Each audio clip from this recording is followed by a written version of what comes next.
I thought we were going live. Oh, Mr. Potter. Hey, you guys, I wanted to know, can I borrow $200? Sure. Only if you guarantee that I'm going to get paid back. Yeah, you know I'm good for it. You know. But, I can always use some new kicks. Will you groom me? Bathe me? You groom me. Feed Wash me? me. Feed me, Seymour. Feed me. Feed me. I don't need $200 that bad. Neither do I.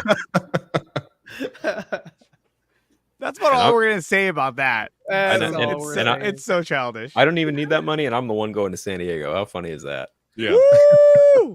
Let's go.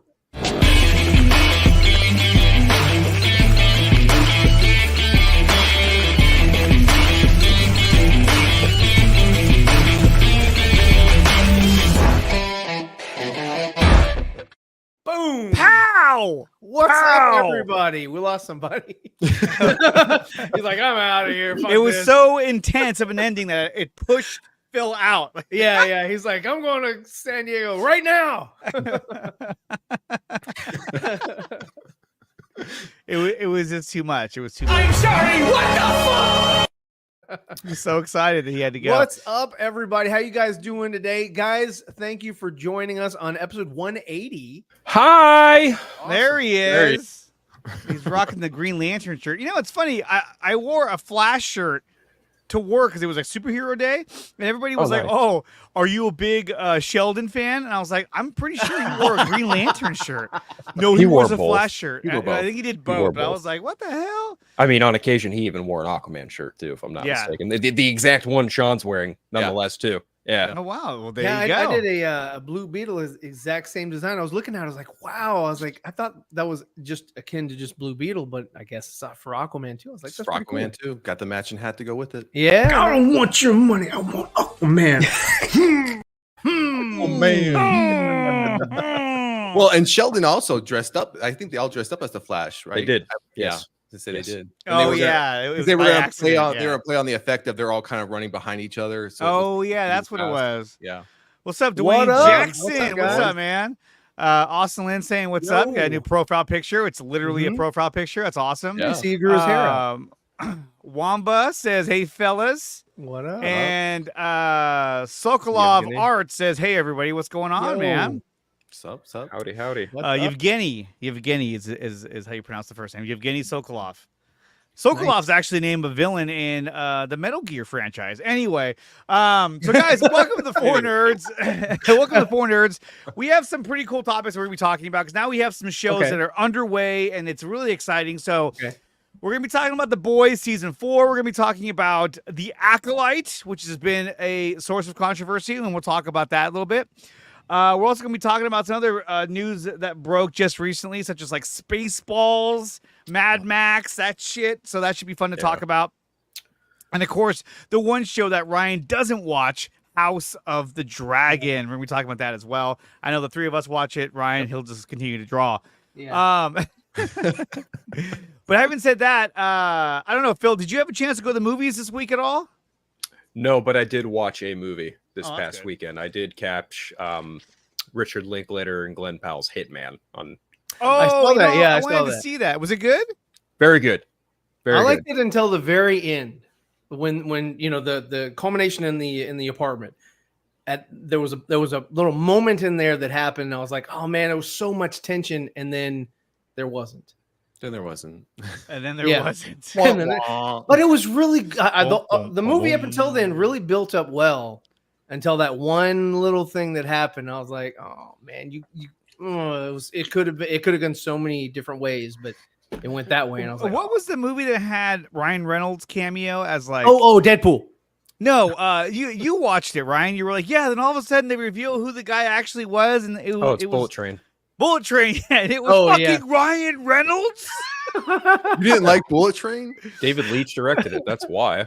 Oh man, I thought Bullet Train was pretty. I good. didn't see it. Ryan saw it in the theater, and he was saying, he's like, I didn't understand Saw what that in the the fuck was theater. the point of that. Saw that one. Yeah, when it came yeah. out.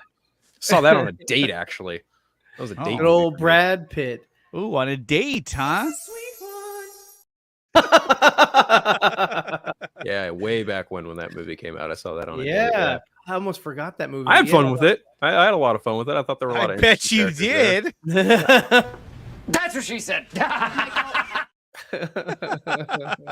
can I like, say? from I'm a what ladies' man. movie I caught. What I want to be anyway. So let's go to our first. Let's go to some tweets that are out there about some breaking news in the movie industry, and then we'll go into our topics of The Boys, Acolyte, and House of the Dragon. So let's start with that. Spaceballs sequels in development at Amazon MGM Studios. Josh Gad is attached to star. Who is he going to play? That's what I want to know. As well as produce alongside Mel Brooks. So Mel Brooks is involved with this project, which is like, thank God. But guys, what do you think about a sequel to Spaceballs? What, like 30, 40 years later? Ryan, let's start with you. I think it's fine. I think Disney has provided a whole litany of things that can be made fun of in the Star Wars universe, as well as other. And Star Wars is like the main focus, but they do parody other sci-fi movies and things like that. So I think it's fine. I want something fun and edgy.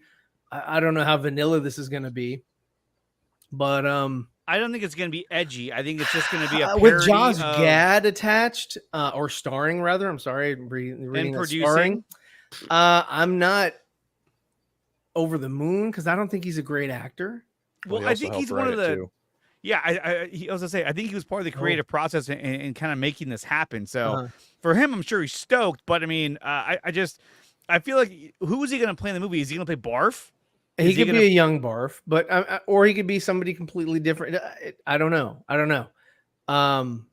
mean, I don't know if they would go prequel or if they would go sequel or if they would do both. They said it's going to be a sequel. It says Spaceball sequel. So why would it be a No, prequel? because it says sequel for fun. Though. It says sequel. It's a sequel, but it if they don't call it Search for More Money, sequel prequel, then we might have problems. Pizza. If he's going to play anybody, I'm hoping that it's not Barf, and I'm hoping that it's not Rick Moranis' character, which I could see him playing that character as well. I mean, obviously, look, we know Rick Moranis is not going to come back. I mean, I don't think he will because he's retired from acting, but maybe he'll be a spoof on Adam Driver's character, and it would probably be a cross between Lord Helmet and what was his fucking name? President Screw. No. Adam Driver's solo Kylo Ren. The Acolyte. No, that's Darth Smiley. We'll get with that. You think it looked like a big smile? It would look like a big smile. I was like, it reminded me of the Batman Who Laughs. That's what it reminded me of. And the back of the helmet was Kylo Ren. I don't remember the back of the helmet, but obviously John Candy's not going to be in it. So, may he rest in peace. He's one of the greatest actors ever. And Rick Moranis will not also be in it because he just fucking left. Well, Hollywood. He might come back for this. No, Who knows? If he didn't come back for Ghostbusters, he's not coming back. Yeah. If he wasn't going to come back for Ghostbusters, there's no way he's coming back for this. Phil, are you excited for Spaceballs 2? I mean, I don't know. I never really liked or loved the first. I mean, I don't hate it, right? Like I've seen it a handful of times, but there's like a few parody movies that I'll throw on because I genuinely like them, and then there's ones that I just know and I'm like, yeah, cool, whatever. Yeah. I saw this news yesterday, and I pulled aside my Star Wars buddy at work, and I was like, how does this make you feel? And he's a bit older than me. He was like, no. And I was like, you feel that strong about it? He's like, you don't touch Spaceballs. And I was like, okay, fair. I mean, from like a conceptual, like creative standpoint, I don't know why you would do it. I mean, yeah, I guess to Ryan's point, given how much Disney and other, sci-fi adventures now have given stuff, like I understand why you'd want to try and do a sequel now. And Mel Brooks being a part of it, it's like, yeah, okay, yeah, I suppose maybe it's time to do another sequel to it, maybe. But the fact that John Candy's not in it, Rick Moranis probably won't be in it, I'm just like, you guys have kind of a bar to lift to, and I'm not sure that they might reach it, but we do have a super chatter we should get to before we move on. Oh damn! Oh, let's see. We got Dwayne Jackson with the $50 super chat. Thank you, Mr. Dwayne Jackson.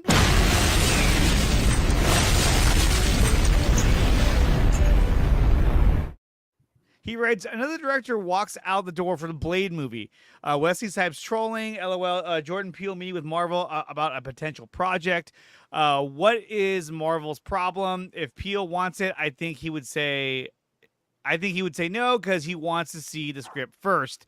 So this has been a huge issue when it comes to the movie Blade. They just can't seem to get it right. And I don't know if it's a case where the studio wants it to be more of one way and every director that's been attached to this wants to go a different way, which could be that they want it to be more darker, more violent, more closer to rated R. And maybe that's not what, Marvel Studios wants to do. I mean, Phil, what do you think is wrong with Blade? Why can't they get this rolling?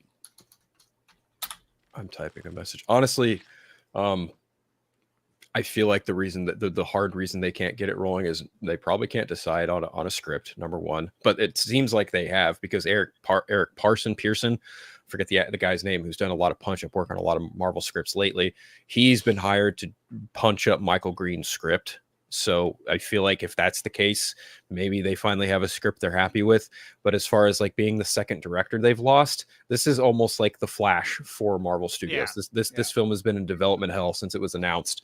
And I'm even more shocked that Mahershala Ali is still signed on to play the character. Clearly, he has some kind of passion to continue being signed on and playing the character. He just signed on for the next Jurassic World film, who's going to be directed by Gareth Edwards, which is even more surprising to me. But honestly, I feel like this should be a really easy movie for them to make, and they've just kind of twiddled their thumbs at how this is going to fit. It's almost kind of like Ant-Man in a sense, but the thing with Ant-Man that they just kept putting off, Edgar Wright kept getting busy with other stuff. And then finally, by the time they decided to finally make Ant-Man, they wanted to do a bunch of different stuff with it, like include a couple different Avengers. And Edgar Wright was like, no, I don't want to do that. And that eventually led to Edgar Wright being like, deuces, you can still use my script, but I'm not going to direct this movie. And then Marvel went and got Peyton Reed. I feel like that's exactly what's going to happen with Blade. They're going to settle on a director for hire who's just going to do exactly what they say, based on the script that Pearson probably punched up. And if that's the case, hopefully Mahershala Ali's still around to be playing the role.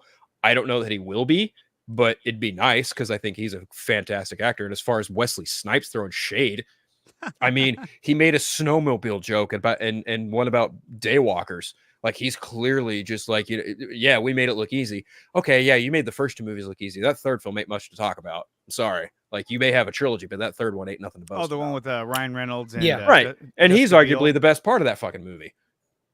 Yeah, I mean, it's not a terrible movie. It's not a good movie, but like if it was on, I'd watch it. But it's not a great movie at all. The first one's the best one, if you ask me. Because of the director. I prefer the second one, honestly.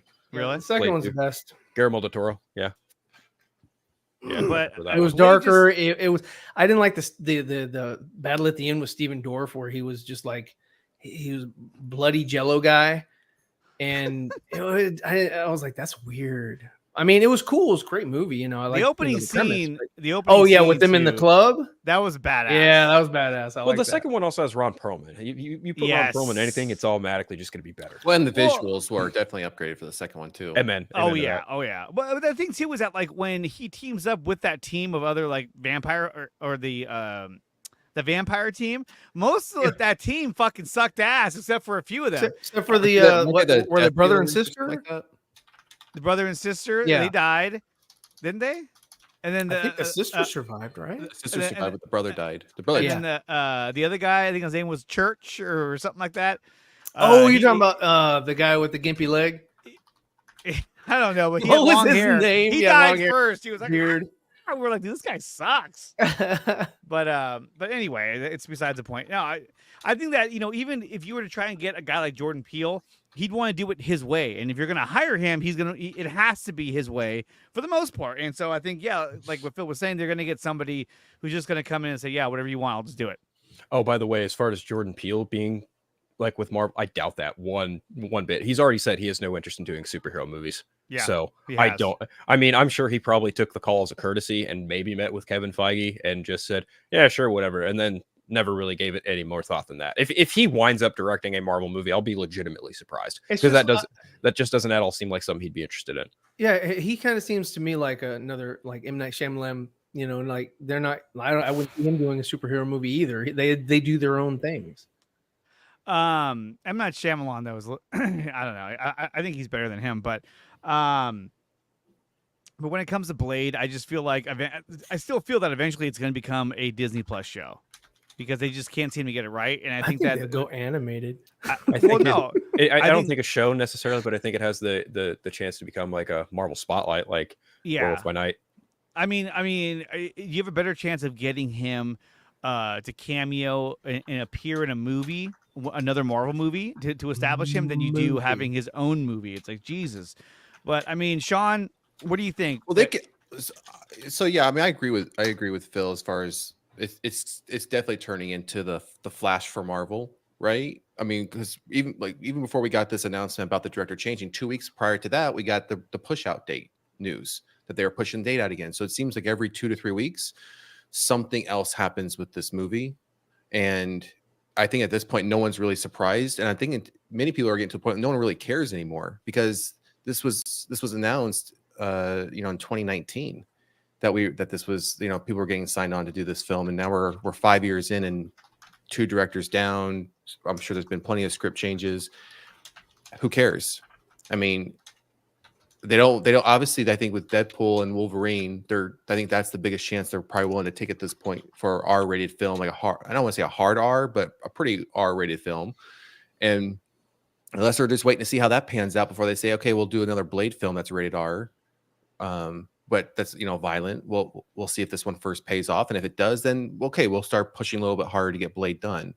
But otherwise, it just seems like they like to play the safe game of, yeah, we don't like the ultra violent rated R type films. We're going to keep them as much as PG-13 as possible. And that's not Blade. Blade's not a PG-13 film. It's not. Or character, I should say. And if they try to make it a PG-13 character, then you might as well just put it right to Disney Plus, make it like a 2-3 episode series and call it a day. Yeah, I don't think it's a priority. I agree with RJ as well. It's not a priority, and I think if it was a priority, it wouldn't be 5 years into this and still nothing's happening. If it was a priority, it would have been greenlit and done by the time Eternals was released. Yeah, because that was the first time you ever heard his character was at the end of that movie, and it's clearly not. Son of a bitch! I'll be right back, guys. All right, no worries. Let's see. I can tap into Phil's camera. Let me see. I'm going to turn on right now. Let's see what he's doing. Okay, here we go. Oh, no. Meow. There he is. Oh, he's sleeping.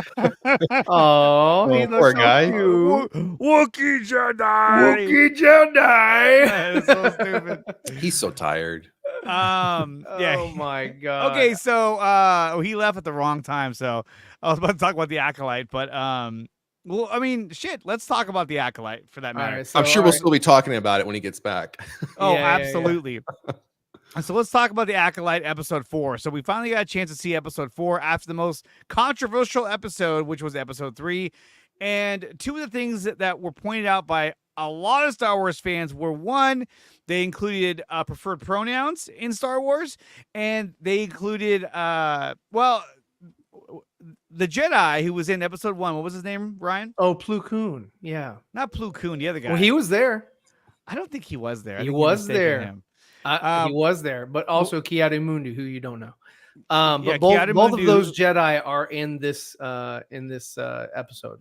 And Plo Koon is actually of age. It's fine for him to be in there. Ki-Adi-Mundi actually would have been 0 years old. Because apparently that doesn't really matter because Legends doesn't exist anyway.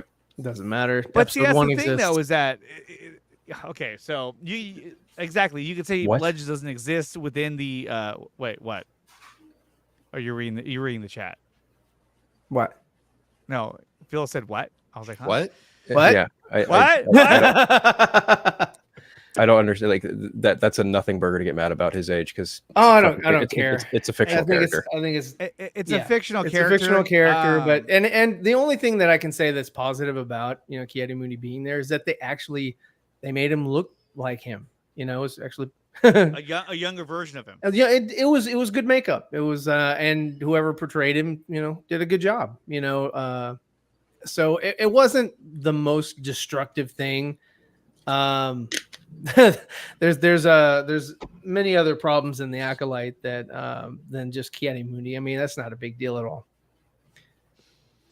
I think if this is oh my god, if this is in reference to the whole the Jedi, the Sith have been extinct, that is completely millennia? It's redundant.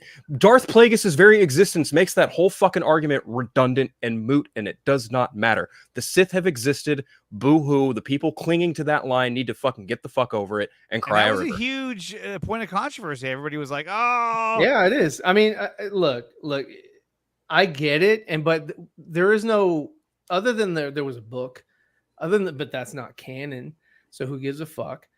But just the mention of Darth Plagueis, we don't know how old he is or when he was, or what, even if Palpatine was his actual, or Sidious rather, was actually his apprentice. He was just like, "Have you heard the story about Darth Plagueis, which was a legend?" Phil, you said you have to go. Yeah, I gotta go help my brother. He's got his truck fucked up, and the guy at AutoZone gave him his wrong brake. So I'll be back as soon as I can. Okay. But just for the record, if anyone wants to read anything positive about the Acolyte, my review is up on multiversecolor.com. There just we go. There you go. There you go. But yeah, I will see you guys in a little while. I'll try and be back as soon as I can. Okay. Yeah. Do what you gotta do, man. Right, man. Be safe. Okay, now let's trash it. All right, and now for everyone else who actually understands how stories should be written. Damn! Okay, so let's talk about the Acolyte episode 4. Oh my god, it's the most ridiculous, redonkulous fucking thing I've seen. It's just it contradicts itself within the first 4 fucking episodes. The girls are contradicting their own fucking views. It's stupid as fuck. It makes it makes the Book of Boba Fett look like a fucking masterpiece. Yes. The Book of Boba Fett looks like The Godfather Part 2. Oh no! Or Empire Strikes Back. Empire Strikes Back. That's a better example. I hate my sister, but I love her to death. I'm gonna shoot towards her, but I'm gonna miss her on purpose. And RJ is right. May was like, you know what? I don't want to be a bad guy. I'm going to turn myself into the Jedi. I tried to kill my sister. She'll forgive me. So will the Jedi. Everybody will forgive me. And I'm sorry, but it's so obvious at this point that Discount Ezra Miller is the Acolyte. If he's not, then this whole setup that they did, where they're walking and talking and like your master would love you to kill the fucking Jedi. And it was like, if it's not fucking Discount Ezra Miller, and it turns out to be like Leslie's fucking wife, that's the green lady. I don't know what the fuck her name is. But if it turns out to be her, fucking Mary Poppins, she's fucking like floating down at the end, like, oh, I was like, what the fuck is this? and Wamba, like, it's one thing for them to complain about all that, right? And that's fine, and it is what it is. But my biggest complaint is that the writing for this story is shit. The writing is not very good at all. It's not. It contradicts itself within its own narrative. Yeah, both you can tell that she thought so hard about this. She thought so hard about this that she thought, okay, I'm going to add these elements in the story. It's going to make it go, it's going to really change things up. But really, all it does is contradicts itself. And on top of that, like, look, Kathleen Kennedy has given Headland way too much creative freedom to do whatever she wanted to, with this story. And I think that's been one of the biggest problems with Disney Star Wars, is that Kathleen Kennedy has essentially been like, hey, I'm going to give the directors like so much freedom that they can change canon and story whenever they want to, instead of being like, hey, you can do your story, but it has to fall within these parameters of the universe and of the canon. That doesn't exist. It's just like, hey, they're just like, hey, whatever works, but it doesn't really work. But whatever works for you works for me. And another problem is that Lucasfilm has a writing team. They have actual fucking writers that are supposed to be there to kind of like help shit along, fucking, work with continuity. Continuity is a big Dave Filoni, for crying out loud. Dave Filoni's supposed to be there. He's doing his own shit. He doesn't care. Better. He's like, I got my Ahsoka. Leave They're me like, alone. hey, Dave, do you want to read the Acolyte? Oh, it looks good. I'm working on a Ahsoka movie. Go away. He's like Lord Helmet in the Spaceballs. They're like, Lord Helmet. He's like, no, I told you never to bother me when I'm playing with my toys. I didn't see you playing with your dolls again. It's Ahsoka. The Bald Green Lady's character makes no sense even more now, unless she's evil. She's That's the hardcore only about thing. the rules and the Jedi traditions, but she hides this information from the Council. Exactly, like you can't trust her. So obviously, discount Ezra Miller or her. she has. The only reason why I say it's her is because Leslie, it's her wife. Yeah. So like, hey, you want to have this? She's awesome not role? the Acolyte. She's not the Acolyte, but I bet you she's working with somebody else, if not the Acolyte, to to the hero's demise. You know what I mean? It's gonna be revealed that she's a villain in this. It's so stupid. Hey Connor, thank you so much for the $5 super chat.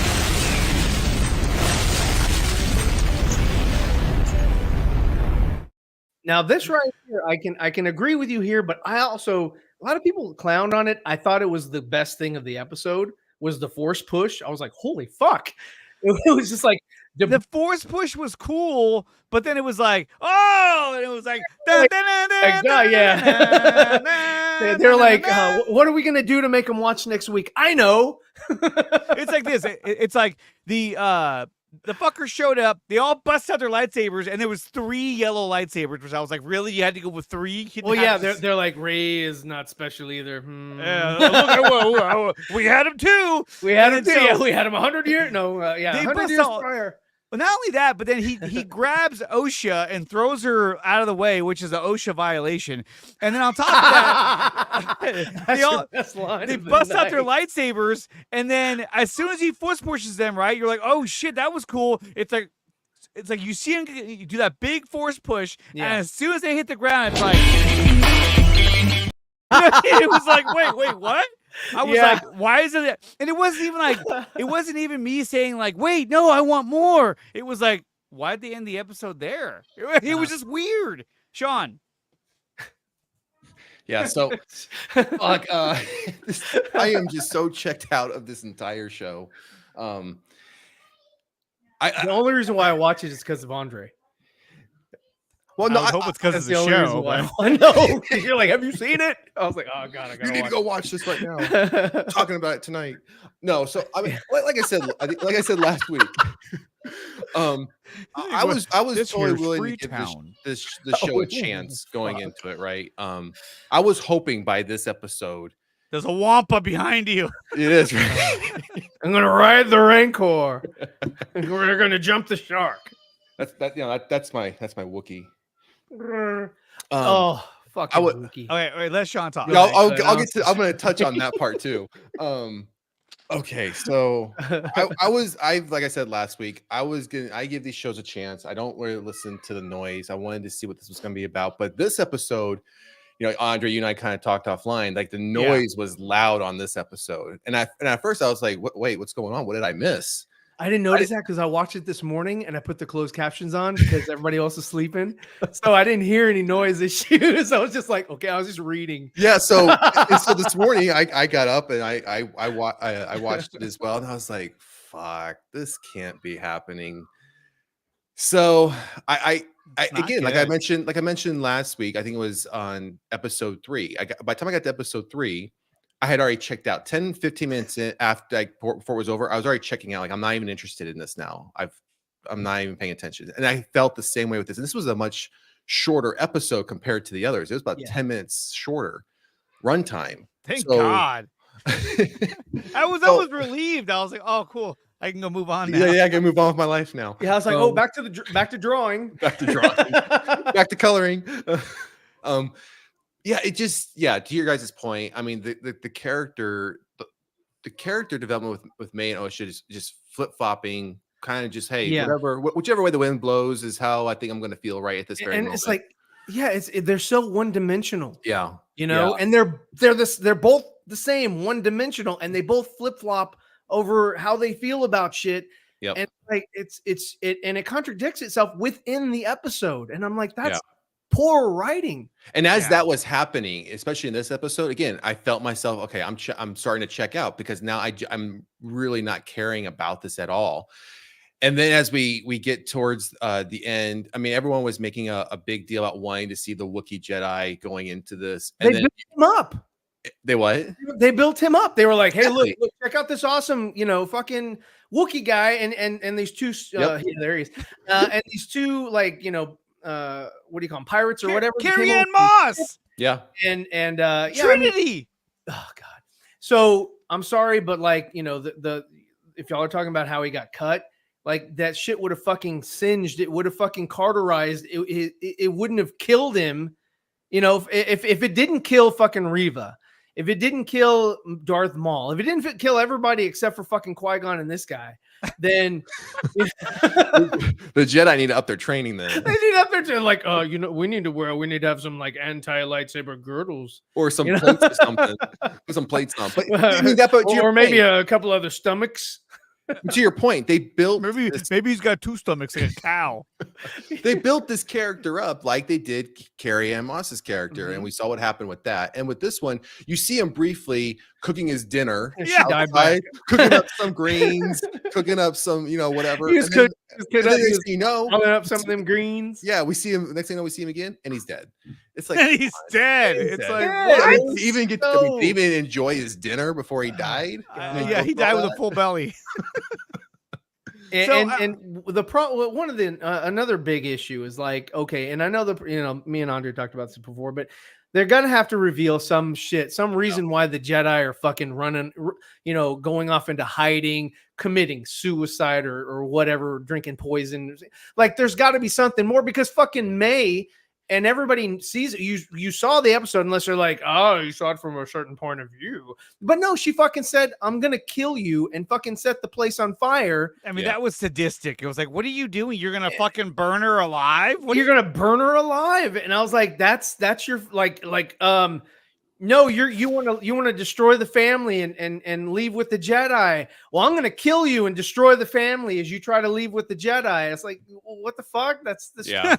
It's stupidest logic. Well, even at the end, when we have now what we're supposedly seeing to be the villain who brings out their own lightsaber with the red, so everyone's automatically assuming Sith, which I've read throughout the day. Well, it could be a Sith, it may not be a Sith. We don't know if it's a Sith. Well, the thing is and I'm like, okay, well, to Andre's point earlier, is that like so much rope has been given from a creative perspective. It's like, what are we really watching here? Well, the showrunner, the show creator, one of her little things that she said was that I want to show the Sith perspective. So yes, everyone is going to look at it and say, yes, Sith, because the showrunner said she's going to show the, X, Y, and Z of the Sith perspective, Sith persuasion. So if the Acolyte is not a Sith, then there is no Sith. Yeah.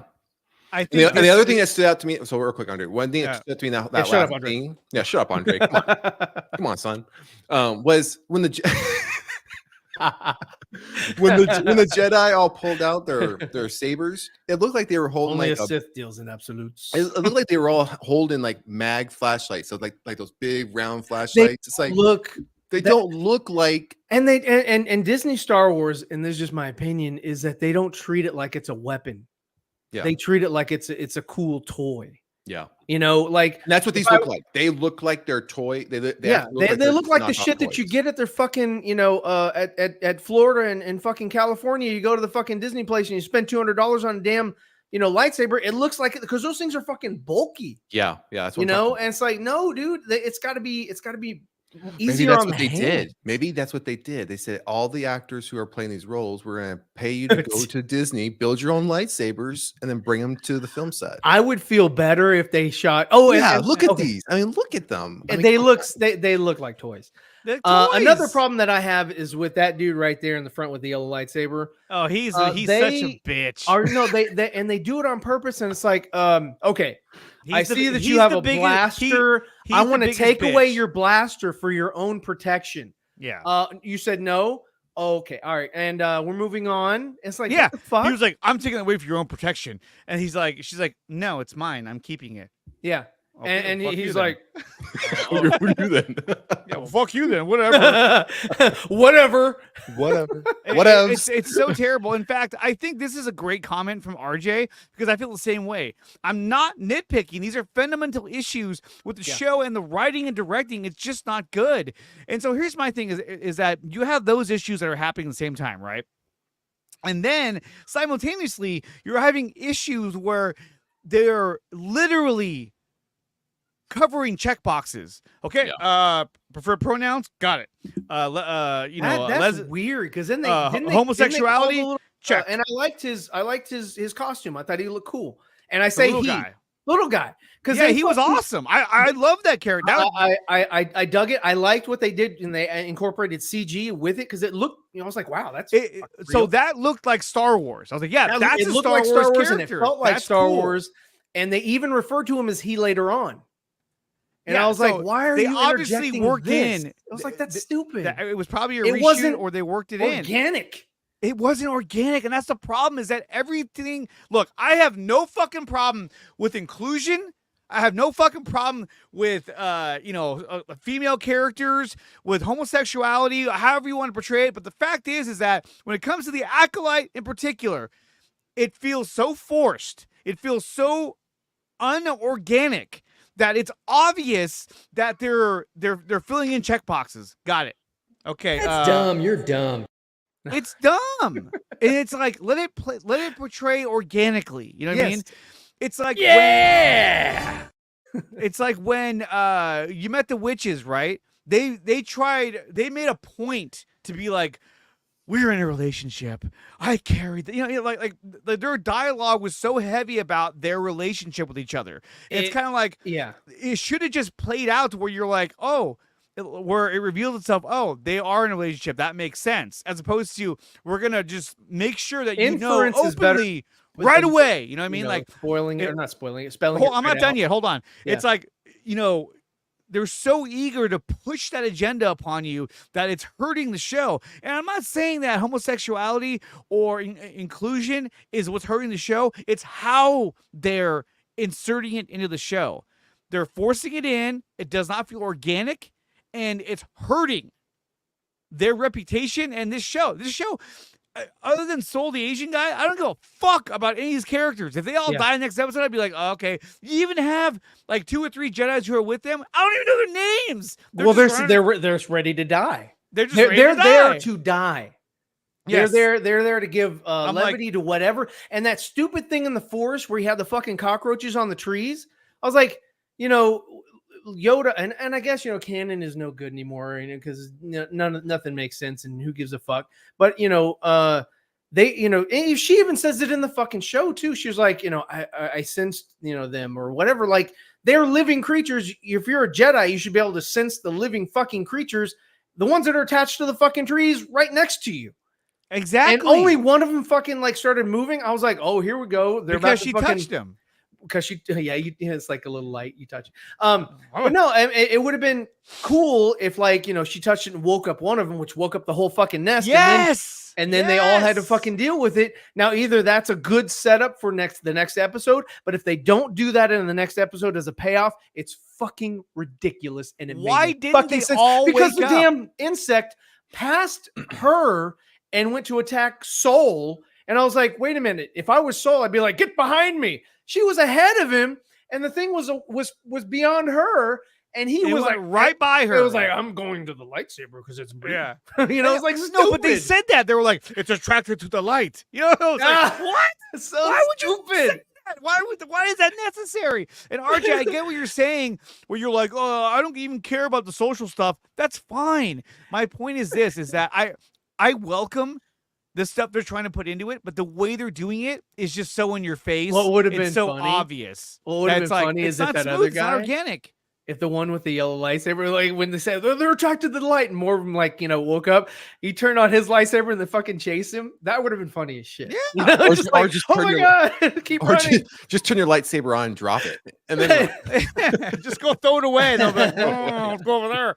But to me, once the one flew at him, they all should have been like, They should have they like all woke run, up. dun, dun, dun, dun, dun, and then they all came Yeah. flying at them, and they're fighting him off. And even Mhm. one of the Jedi's gets taken away. Ah! You know what I mean? Like, oh shit, he's dead.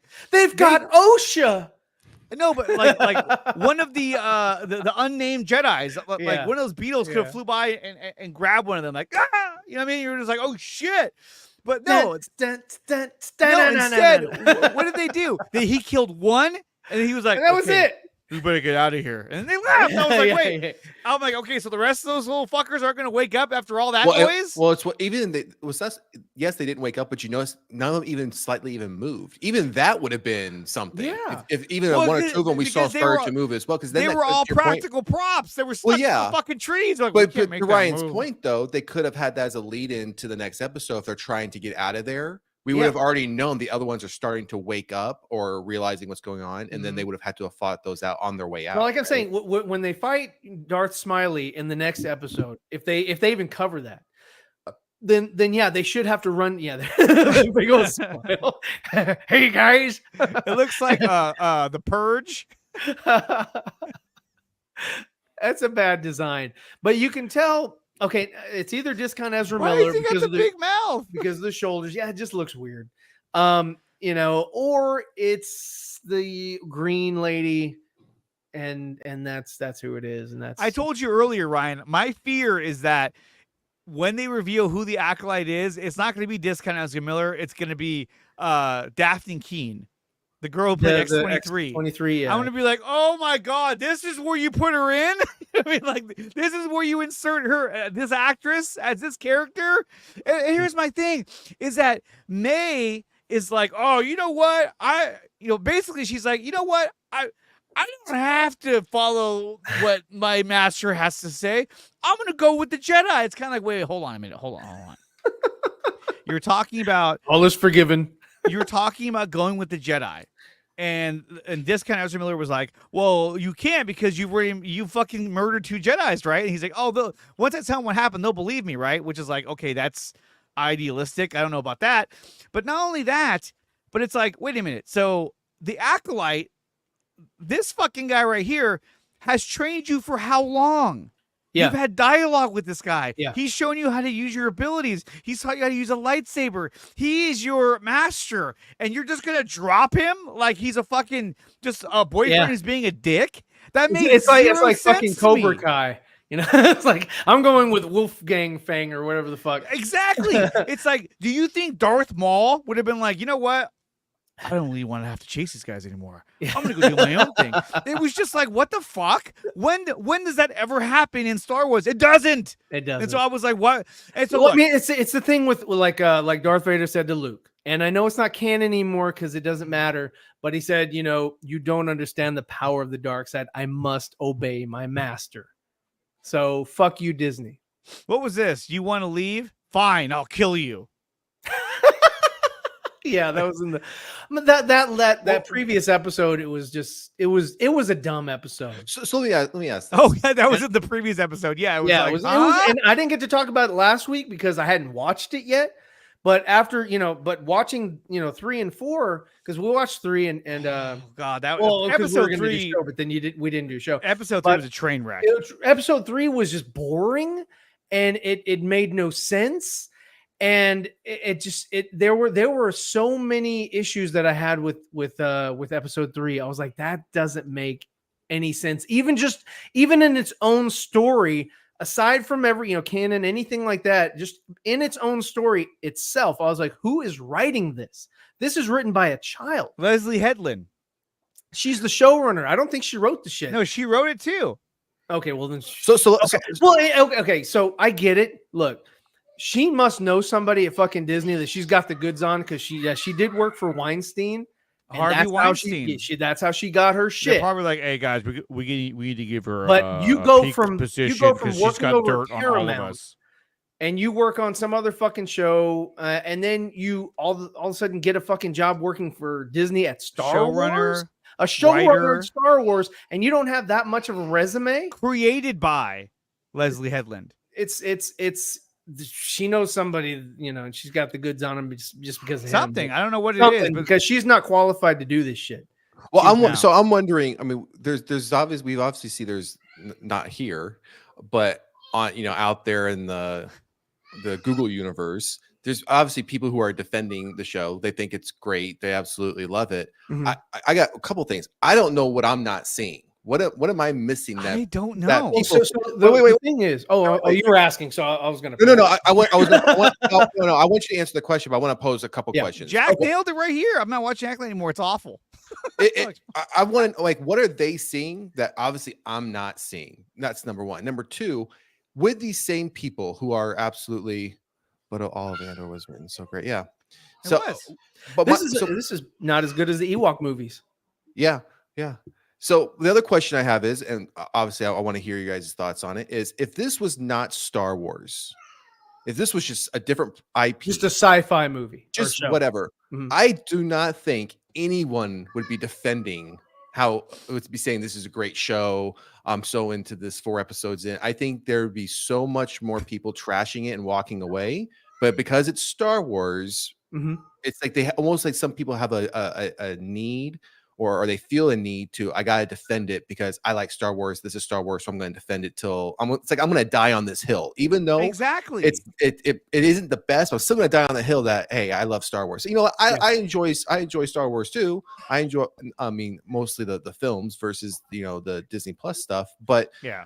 I'm definitely not defending this, and there's no way I'm going to die on a hill for this show. So no, not at all. There's no reason to. And like I said, like I don't want to sound like one of those geeks and gamers guys that fucking hates all the the homosexual stuff and all that stuff. I'm fine with all of that, but it's how they're integrating it along with the bad writing. It's just a recipe for disaster. See, for me,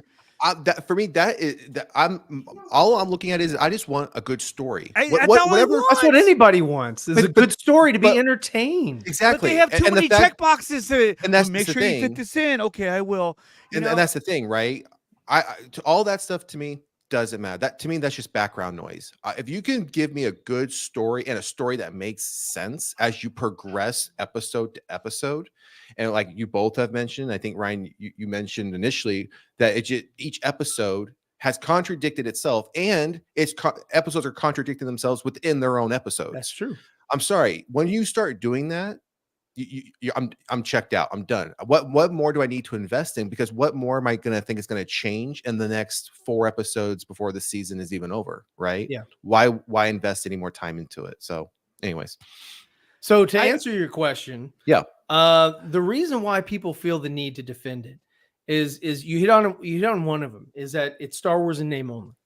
It's Star Wars, so they're like, you know what? I'm doubling down on this shit. This is something that was near and dear to me. I remember doing things with my mother or my father or whatever, and I've got this thing connection, and they passed on. And so I'm holding on to it for dear life and hoping that it's going to get better. So I'm going to ride the wave. And it's the same thing for Marvel people. They're like watching the Marvel movies and they're getting not as good as they used to be, and they're like, I'm going to ride that wave because somebody's got to come out with something good. And so, and you've got these movies that they, or these shows rather, that they throw all this money at. Yeah. And you've got LucasArts, or not LucasArts, but Lucasfilm, that is doing the visual effects, the special effects, all that. So it's packaged and it looks great. It looks amazing. But the problem is that the foundation is the problem. The foundation, the story is where I wouldn't even say it looks great. It looks looks great. I think. I mean, yeah, okay. No, aside from you think it looks like it's in a studio. I get that. Mm-hmm. But what I'm saying is the props look great. The little beaver guy looked great. Amazing. Even the stupid little fucking, roly-polies or whatever that were on the trees, they look great. Mm-hmm. And they looked menacing when they were opened up and they were going to, fly or whatever. They look great. But there are a lot of things that just kind of get thrown because they push this agenda thing ahead of everything else. Absolutely. And I was like, and it takes you away from, you're supposed to watch something and kind of get transported to another realm, another place where like Lord of the Rings, they tried to do that with the Rings of Power or whatever, and it just didn't work. And they're trying it again on some other, I think HBO or Max or whatever. They're trying it again with their own IP to do the Gollum thing or whatever. Let's see how that turns out. But it's like, when Disney gets a hold of this stuff, they're like, all right, we've got this thing and we don't really care about giving you, A1 fucking steak product. We're going to give you what we want to give you. And it doesn't matter anything else. We want, if we can dump so much content out there, then it's available and we're not going to retract any of it. And it's all up to the fans, whether they like it or not. I could give a shit. They're not worried about making good product. They're just worried about getting everything they can out there so that, it's quantity over quality. Yeah, exactly. They're like, it's a streaming platform. So they're green lighting shit left and right. And that's, what Iger was talking about, like, quality over quantity. We're going to reel it in or whatever. So hopefully they do. Hopefully they don't release anything unless it's been vetted. It needs to be unless vetted. it's been It absolutely does. But it doesn't seem like that's going to happen. The problem I'm having too is that, like, just like what Ryan said, okay, we're talking about a story that takes place in a galaxy far, far away. So when I watch Star Wars, for me at least, which I thought it was universal, I guess I'm wrong, but I've always felt like when I watch Star Wars, I want to be taken to a galaxy far, far away. I want to be immersed in the galaxy that is Star Wars, right? Yeah. I don't want social agendas to be forced into it for the sake of to be inclusive. I just want to focus on the story and the world that is Star Wars. And to do what they're doing, essentially, they're trying to rewrite Star Wars history because this is the Acolyte. This happened 100 years ago. Not a millennia ago, but 100 years ago. And so for me, it takes away the originality, and it takes away from the scope and the what do you call it? The differentiation that Star Wars brings that another IP would have brought. Mm-hmm. Because now we're trying to introduce everything that's in our world into that world.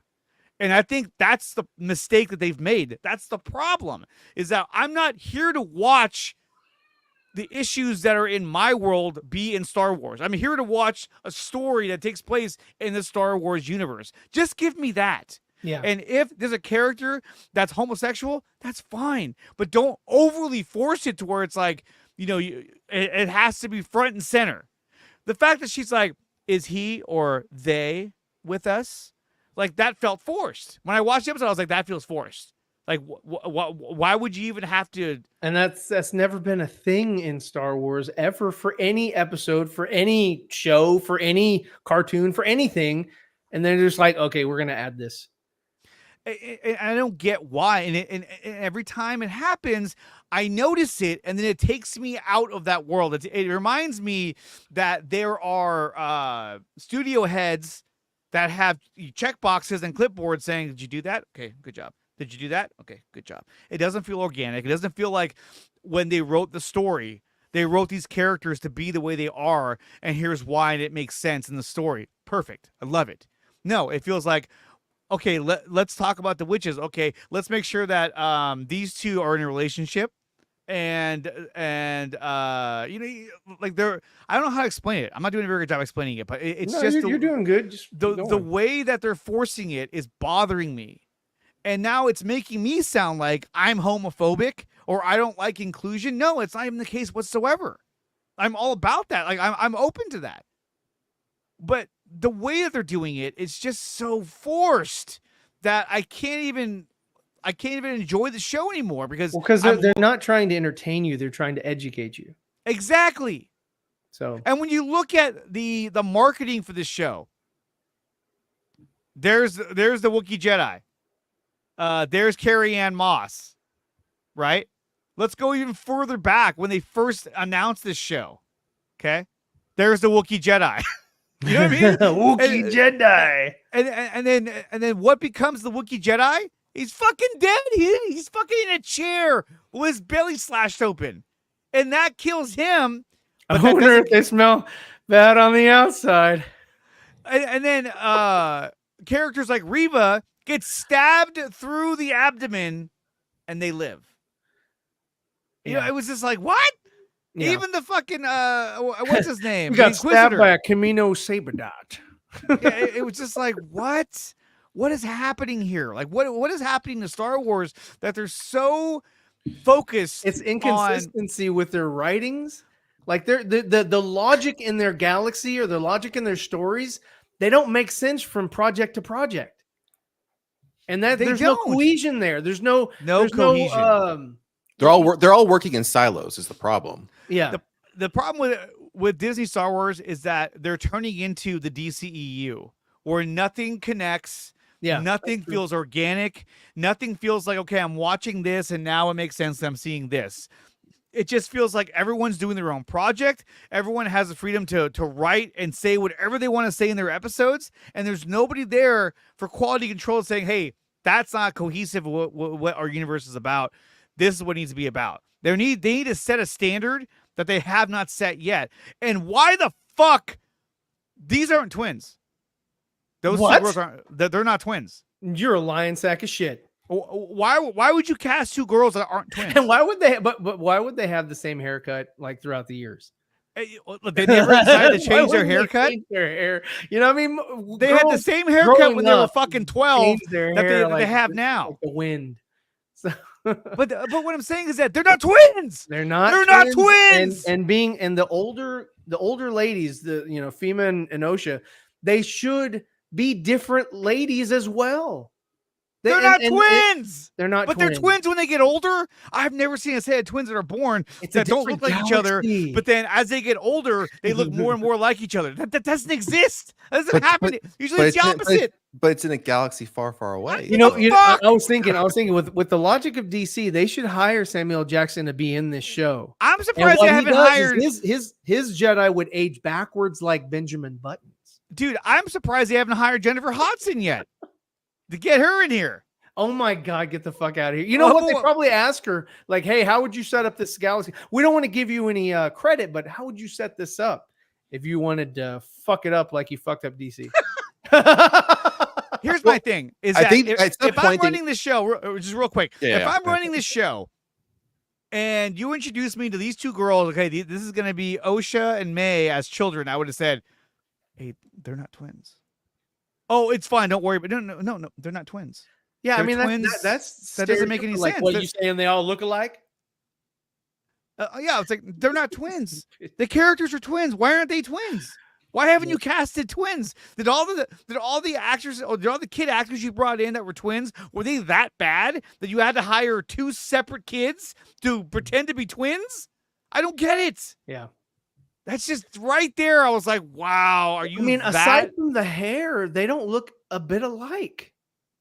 Aside from like, hey, here, put this wig on. Okay, you put this wig on. Okay, now you guys are identical. I can't tell y'all apart. And again, what Ryan hinted at is Disney Star Wars telling me that, well, of course they look alike. They're black.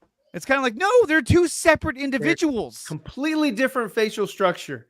And that makes no sense. That makes no sense when you're overly pushing homosexuality and feminism and everything that you want to be inclusive on, which is fine by me. But you're pushing that so hard, yet you don't cast two girls that are twins. That makes no sense to me at all. There are so many actors out there that are fucking Olsen twins. Come on now, you got twins that like the twins that were in the fucking Ghostbusters 2. You know, you didn't need them, and there was only one Oscar, but they kept switching them out. You know, yeah, because nobody knew. Same thing with the fucking with the other kids in fucking Big Daddy. They were fucking twins. They went on to Disney. And why is he sitting on a fucking crate in this scene? He was just like playing with a toy gun, whatever the one fuck thing that is. I do like, I like his speeder bike. That thing looks fucking dope. That's cool. And what's with the dome on his head? Like, what? No. It's his hair is pulled back slick. I thought they shaved his head, but they didn't. I thought he was wearing like a yarmulke. Hair. Like it was like a little hat. He's a Jewish Wookiee. He's a Jookie. A Jewish Wookiee. He's a Jookie. He's a Jookie. And why does he look like this? Why does he look like Chewbacca? I mean, most of the Wookiees all look alike, but yet this one, for some reason, no. Well, even some of them, the Wookiees from Clone Wars or episode Yeah. 2 looked drastically better than what we got here. The fucking Wookiee in Boba Fett looked Yeah. fucking dope. Dope. Yeah. He was Dope. Well, awesome. and that's why and you mentioned this, Andre, earlier. I think at some point, hopefully someone wakes up and says, okay, we need like an overseer or an architect for That's the Disney Kathleen Plus Kennedy. Star Wars space. And Isn't while that they can it? each That's while they can Dave each have, Filoni and Kathleen well, Kennedy. well, they're What's obviously not doing. happening? I'm talking about someone Yeah, I that's agree. more involved. No, yeah, I agree. I agree. Because obviously what we've seen thus far, I mean, yes, those two people are there, but we can clearly see from what's been released that the involvement isn't there because they've allowed to, I think, everyone's point here, they've just allowed, hey, go here. You want to do that show? Go ahead. Go do what you want. Just send me the invoice and yeah, well, just let me know. And every time we come around this mountain with another Star Wars show, it seems like it's like a rinse and repeat. Bad story or bad character development, or this doesn't make sense. And at some point, Sony say, hey, listen, we've done this rinse and repeat 4 or 5 times.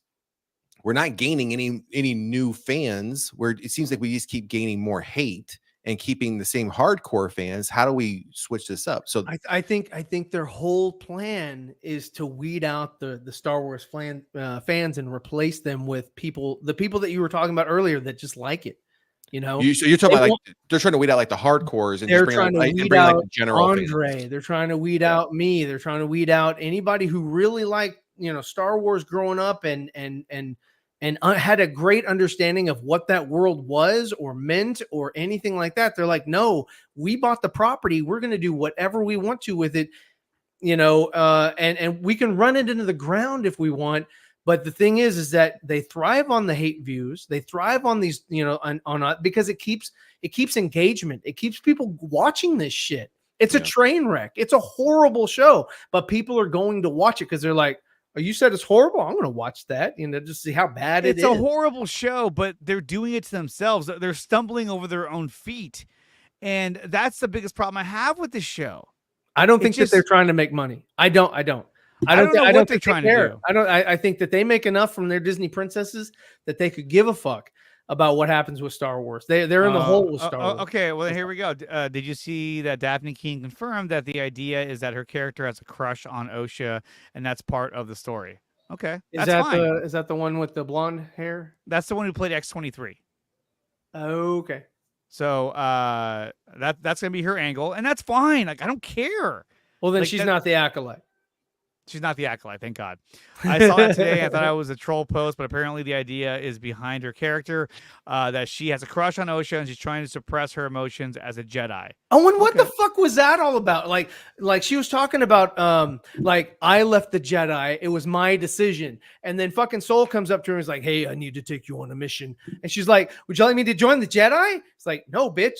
I said, I need to join you on a mission, but I don't want you to be a Jedi again. It's like don't get it twisted. We don't want you back. Yeah, we don't want you. We don't want you for that. But the thing was, it was like, bitch, you left the Jedi account, the Jedi Order, and now you have buyer's remorse. You want to go back? I was like, what? I was like, dude, and that's what I mean. It's just like their motivations are not clear, defined.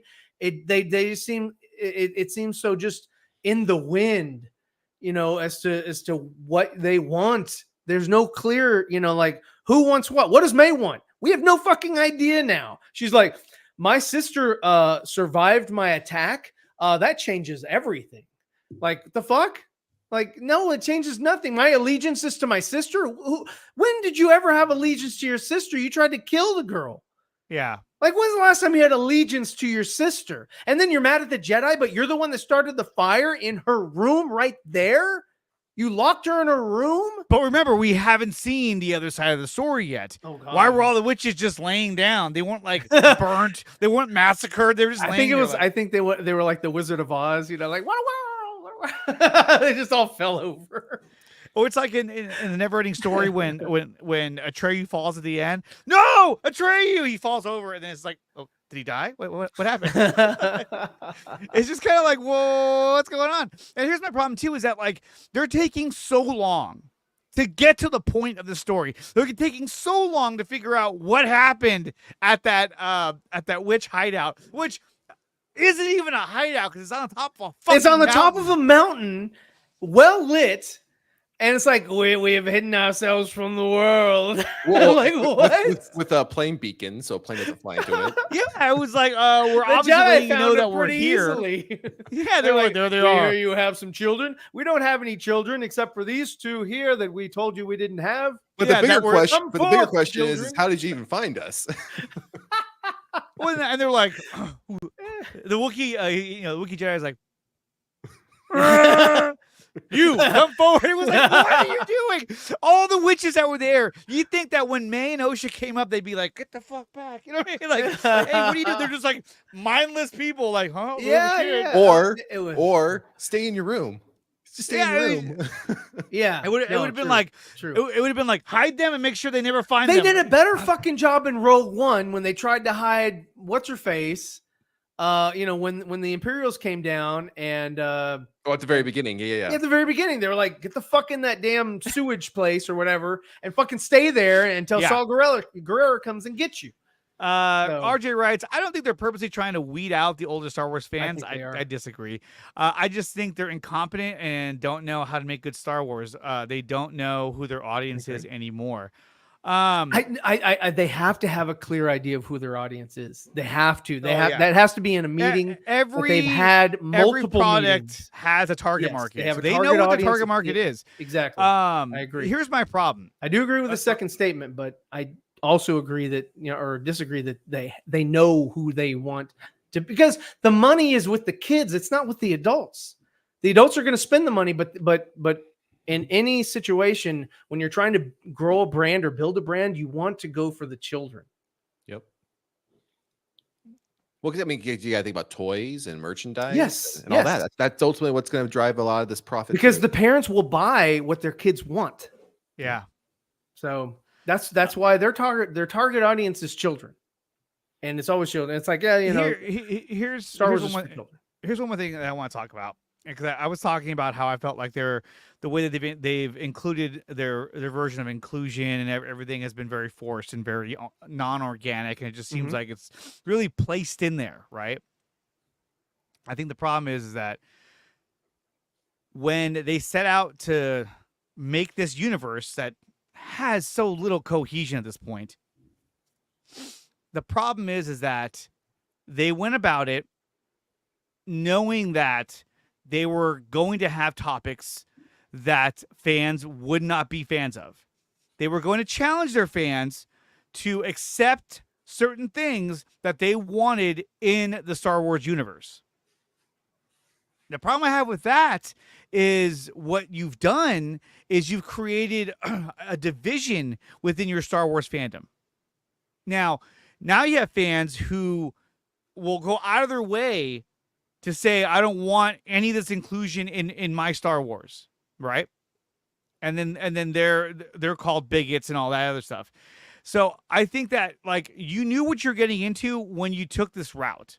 And you knew that there would be division in this route. I just think, like Ryan said, they don't care because they know, hey, they're going to spend the money anyway, and it is what it is. Yeah.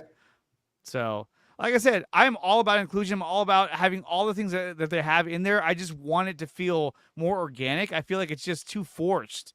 And then it takes away from, that feeling of that I'm watching something that's in a galaxy. When you're far trying to away. watch something that's engaging, you want to stay engaged in that, and you don't want anything to sort of make you kind of pull yourself out and wait a minute, what? Here's Phil. He's back. No, there he is. Were you able to help your brother? Yeah, got him to AutoZone. He got his brakes. Everything's all gravy. What were we talking about? Did I miss anything? Are we still talking about the Acolyte? We're still talking about that. Yeah.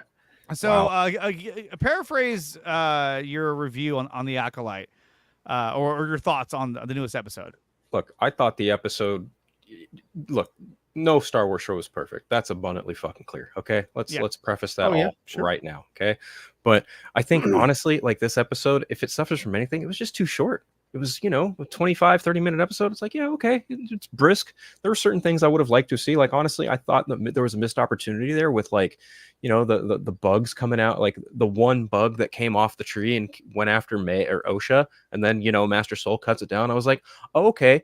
I would have liked it more if there was a whole swarm and there would have been the Jedi action to take them all out. I was like, okay, but I get it. They probably if they shot, I doubt it, but based on the way it was shot, it looks like there was only just the one. And we agree with you too. Like we said the same thing, that they should have been more cool. of them. Like, oh, would have been cool. Would have been cool, yeah.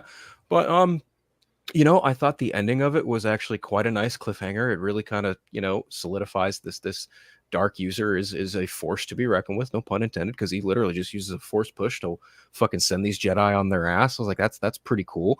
I do feel like there's a bit of like questionability there with May in terms of like, oh, now she's coming to the terms of like, I don't need to do this. I'm just going to surrender myself to the Jedi. And then the master comes in and like fucking just kills Kalnecker right then and there. I feel like that's going to get paid off in some way where he's going to be like, so you thought you could do this differently? No.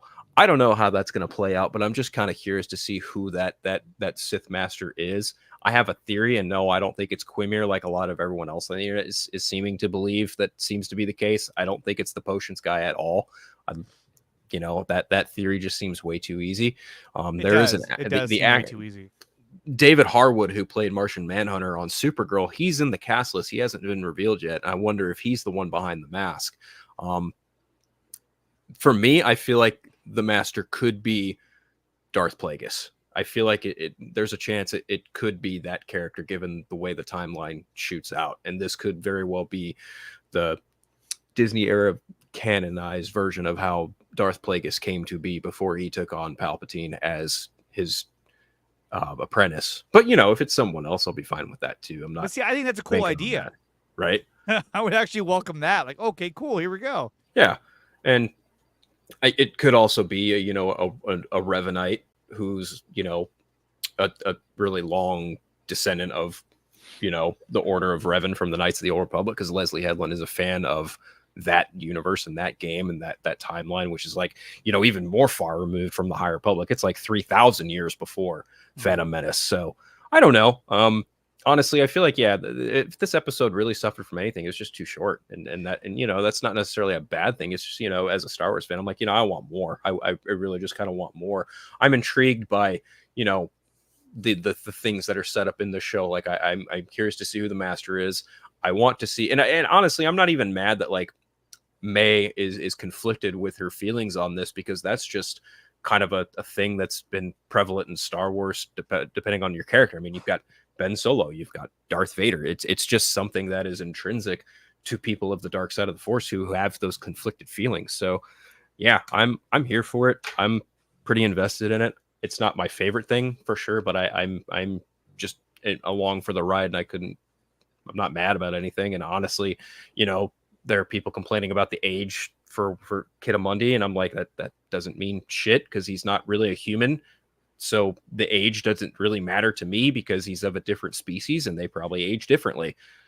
That's the way I kind of chalk that up.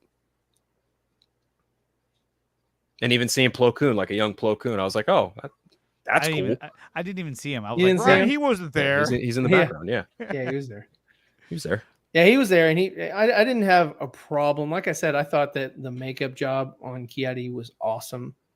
To get, and he sounded like him. I don't think there was the same actor from episode 1. I thought it was a good job. So I bought it. I bought that was Ki-Adi. So yeah, it looked just like a younger version of him. It's not out of the realm of possibility to see that he was there. I mean, Yoda's fucking 700 years old. Right. It's not out of the realm of possibility that some of these other guys in the council would be there too. On that character, I think it's weird that they would take liberties to do that, but at the same time, it's like it doesn't really matter. It doesn't affect the grand scheme. It doesn't affect the grander thing, but I was like, I'm in agreement with Phil, but also I can understand how people are like that. Like, oh man, how can you destroy canon or whatever? But it's just like, what? Why even include Ki-Adi? Like they've got so, like, you look at all these different Jedi or whatever, and it's like, why is he even there? He didn't serve unless he does something later on, in the series where he does something of renown or something significant. Then he's just there for eye candy. Okay, cool. It's an interesting choice. Like, let's go with him. It was like, huh? Like I don't know. I mean, he was kind of just this more of a background character than he was a mainstay character. So I just feel like just having him in the background doesn't really hurt much anything. He's just, it's just another, for a show that they claimed was, kind of removed from the Skywalker saga, but the fact that the timeline has it so close being loose, right? You kind of have to, I wouldn't say obligated, but it's just kind of fun to see certain elements from the, the original saga still be tied to it. I mean, if it was too far removed and you had absolutely nothing, fans were probably going to bitch about it in that form too, that there's no connection to what is happening. Is this in an alternate universe, et cetera, et cetera? Like, fans were going to bitch one way or the other. And I'm not at all saying you guys are, but it's just, it's just those things I think about, Yeah. I do like how the Jedi Temple looks. Oh yeah. On Coruscant, it's badass. I like that, they sort of reverted, it's not as grand as it was in episode 1. So I'm like, I do like things like that. I love how they show the Jedi Temple on Coruscant the same way it looked in episode 1 from the outside shots. Yeah. And I'm just like, yes, I love that we're going back to these. We're going back to Coruscant. For the longest time, we never seem to want to go there. I like the outfits that they wear, in that they're different from the, from the and not all of them. I think they should all have it because it's like 100 years prior, so they shouldn't all be in that. Like, I think they. The Alec Guinness was in a desert, so I understood why he was wearing the robes and all that kind of stuff. And then George was like, "Fuck it, everybody has robes," and I was like, and that's what he did for episode 1. Everybody has robes. I don't give a fuck. And because I like what they did with the Clone Wars, in that, like, there's some, like Obi-Wan and Anakin were wearing parts of armor, with robes or whatever. Yeah, I was like, okay, cool. At least that's cool. But I like these guys here that are in sort of those banana Jedi outfits or whatever. Kind of, a little bit yellow, and it kind of looks like a kind of a cape. It's just a little bit different look, and I'm like, I like that for this period. Like, give me sort of like, if this is going to be a Star Wars period piece, give me that. Give me a period piece where they don't look exactly like they did in episode 1, because it's 100 years difference, and you're going to change the way you fucking dress. I think even just based on the High Republic stuff that they've released in novel form, and just looking at the outfits they have there, it's close, if not outright, like spot on. Like, it looks like it's from the High Republic era. The one I don't like is the green head lady. She looks like she's just wearing like a potato sack underneath her robe, and I'm like, Vernestra Rowe. Yeah, there. One look, down there with that does not look good. So it's funny because apparently she's the only character outside of pretty much everyone else is a brand new character created for the show specifically, but she is specifically from the High Republic novels, from what I understand. But I've never read any of the books, so I'm not that deep into the High Republic stuff as some others might be. But yeah, from what I understand, her character is absolutely from the novels that have been released so far. I don't know where exactly, but yeah, she's been around, I guess. What kills me though is that, the Wookiee Jedi, Carrie-Anne Moss, they were very much marketed in this show, and they're both dead.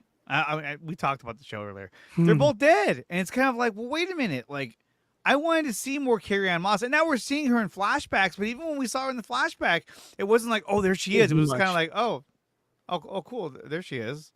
And and I don't know, it just seems kind of like, oh, you marketed this to be like, oh, look at all these cool characters, but then two of the ones I wanted to see the most, they're dead, and it's like, fuck, really? I think, while I understand where you're coming from, right, I think it's a little early to come to that. Again, I understand where you're coming from, but there's still 4 more episodes. We haven't even seen May's perspective from what happened on Brendok, and we very well could see them in action the way people want to. It's my guess. I don't know if it's actually going to happen, but I would hope that gets addressed, because obviously with the new master coming in at the end of this episode, there has to be some kind of explanation of not only how did May survive Brendok and the fire and whatnot, but how did Torben get his eye cut? What are these Jedi hiding on Brendok from so long ago? And how is this master tied to all of that? Vernestra says that this new dark user has to be some kind of former Jedi. That could be the case, or it could be something else entirely. The mystery now is, like, how does that dude factor into all of this? Yeah. So it'll be interesting. I'm not disagreeing with you, but I do think it's just a little early to say that we haven't seen enough of these characters yet because we're still 4 episodes left of the series. But I understand where you're coming from. It's just I don't know. Like we were saying earlier, I feel like the writing has not been that great. I feel like I will say this on a positive note. This episode in particular, I loved that they shot a lot of this on location. And so Yes. it gave it a grander, bigger the Lord scale. of the Rings shots. Yeah. Like, but it felt bigger. You know what I mean? It felt like it had a grander scale. And so I was like, oh, I love this. This is great. But then as soon as they got to the Wookiee Jedi's home, it was like, okay, let's go back to the set where it's safe. And then we go There's there. bagels. We go there and May shows up and then she finds him and he's fucking dead in a chair. Yep. I would have already cauterized. Did he not even get up? He's asleep. He's asleep. And I was just like, wait, he's dead? He's just sitting down dead? I like, why did he die off screen? Like, that was the deal. I was like, they killed him off screen? Like, why would they have done that? And then with the Jedi show up, and then just a second ago, she was like, oh, I'm going to join the Jedi.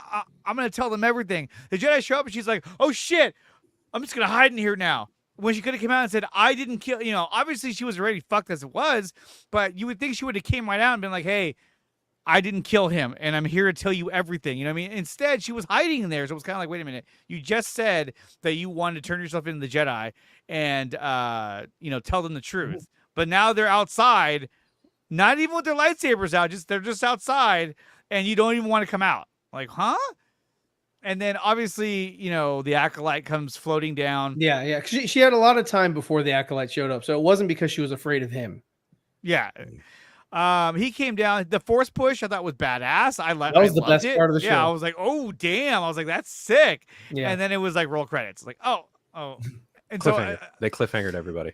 But the thing is that like I didn't see it as much of a cliffhanger, but I saw it more as like kind of what you were saying, Phil, where when it ended, I was like, oh, why'd they end it there? That didn't feel right. It's quick. It's one of the quicker episodes, and I think that's kind of where it loses a bit of its steam is the fact that he just brisked through this. Oh, we need to go find Kelneko. We need to go find May. Oh, May needs to figure out, like, am I going to do this? Am I not going to do this?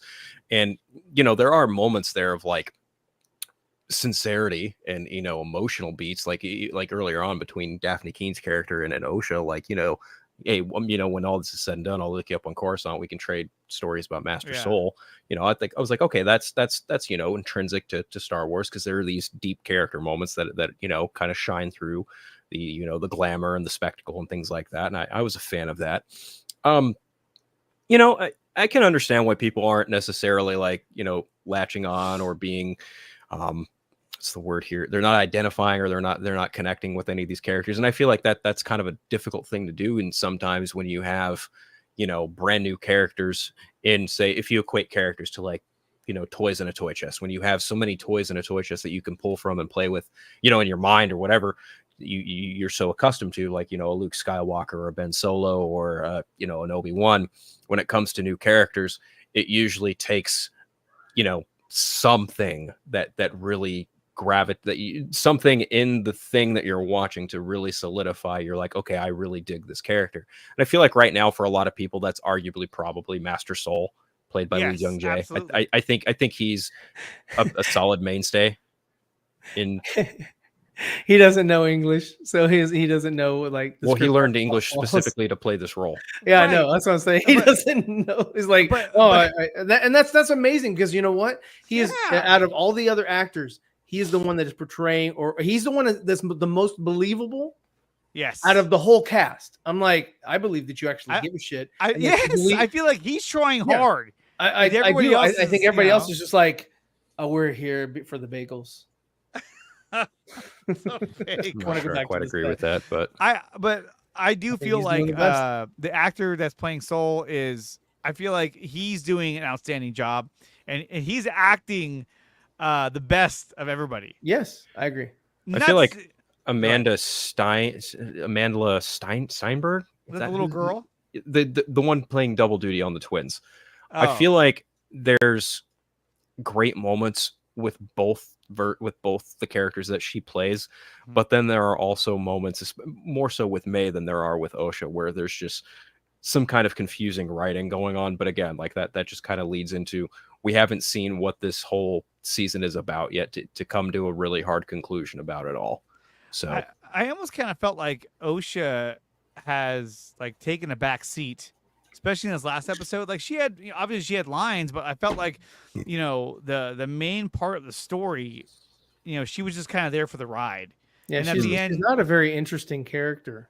You know? she's very shallow. Yeah. There's not a lot of depth. Now, obviously, we don't know why she left the Jedi Order, but like we were saying earlier, he's like, OSHA, and she's like, yeah, I want you to come with me on this mission.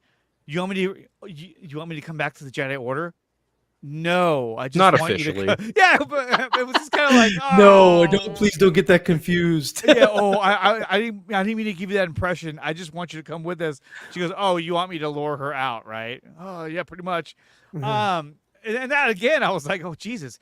But her character, I actually liked her character earlier in the series and in the first couple of episodes. I was more interested in her character, but lately I feel like that's kind of fallen off a little bit. And I guess, it is hard to kind of balance this, both those characters, her and May, and also everybody else that you're trying to introduce as well. But I just think that still the writing needs more work. I feel like if there's a character I'm not really too high on, it's probably Yord, because he's very much like the cutout of what a Jedi typically is, and I don't necessarily find all that completely interesting.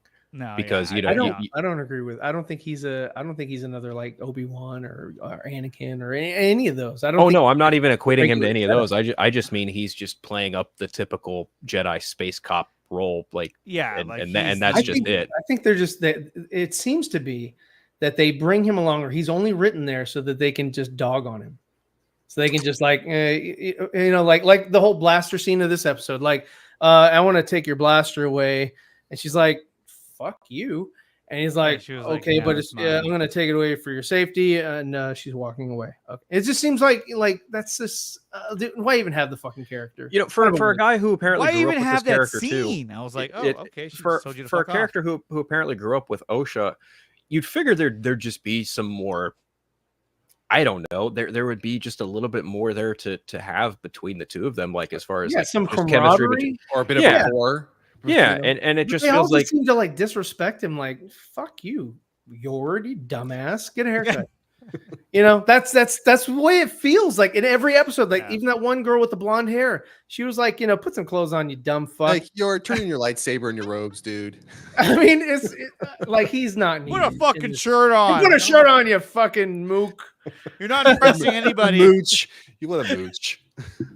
And he's just overly vanilla, and I agree that he is supposed to be like the cookie cutter stereotypical Jedi, but yeah, I feel like nobody respects him, and he's just kind of there and doesn't offer a whole lot, and to what we talked about earlier, it's like when the one beetle started flying around, they all should have started waking up, they all should have attacked, and that should have been a scene where all the Jedi whip out their lightsabers and start fighting the beetles, and maybe one of the no names that were there gets killed. Like oh or god, Yord. like oh yeah. No, I think like he should have had his lightsaber, and they're attracted to the light, and he holds it up, and if they fucking chase him, and he runs up, that would have been funny because they paint him as a dumbass. So just he's the Jar Jar Binks of the fucking crew. I wouldn't say he's Jar Jar Binks. That's going a little far. Or like no, I think Vanilla is probably the best. He's a vanilla Jedi. He's more very or less. vanilla. Like, but at the same time, OSHA in general, she's also becoming very vanilla. Where you're just kind of like, okay, when are we gonna start getting? When is your character gonna get really interesting? Not needed. Because right now it's like not needed. She's not needed at the moment, and that's even on this fucking mission, she wasn't needed. She provided nothing during the mission. Nothing. She talked to May, didn't she? Didn't she no. say May? No, that was the other episode. When she shot behind her and was like, let her get away. When they were like, come out now. And then they were like, we still trust you, even though you let her go. Come on. And that's the thing, too, is that like May has literally, as far as they know, she has murdered 2 Jedi. We know that they know that the one guy was poisoned but they don't know the context in which that he drank the poison himself and willingly killed himself. So as far as they know, she's a murderer. She's murdered 2 Jedi, and yet they're like, "Hey, we can save May. We can bring her back." You know, it's kind of like, wait a minute, Moss. No, that's okay. We forgive. Yeah. But it's like, that's a murderer. We need to apprehend her above anything else. You know, there's not so much we need to find her and kill her. No, we need to apprehend her. That is our job. Put her in the cell with those other people from that other episode. You know, we're gonna hack out of this. The robot just goes. You know, it was like, oh, that was that easy. Jesus, your firewall is terrible. But so we'll see how episode 5 shakes out. I think that it should pick up right where we left off. I would hope. I'd have to imagine. Yeah. And we need to figure out back on Coruscant. What? With Yoda? Oh no! We've lost communication. We have. The Wookiee Jedi is dead. Send the Green Lady. Well, they only have 4 episodes. He got sliced in the belly. To kind of turn this around for some people. So, but my thing is that, like, did he even get up? Did he even get up? Was he seated there like, ah? Yeah, well, we know he was. Well, he probably was. He was eating his dinner he just cooked. He's eating his dinner, and then his fur was still singed. It was still burning. I was like, well, so this just happened. He was like, well, yeah, fucking Acolyte Mary Poppins down. You know, it was like, oh, right outside. Yeah, that dark user got a pretty good handle on just kind of creeping up behind people and just doing his thing, doing their thing. You know, like. And it's even funnier because, like, Cylon, you're right. Thanks, Cylon. He comes in, nails it. Misa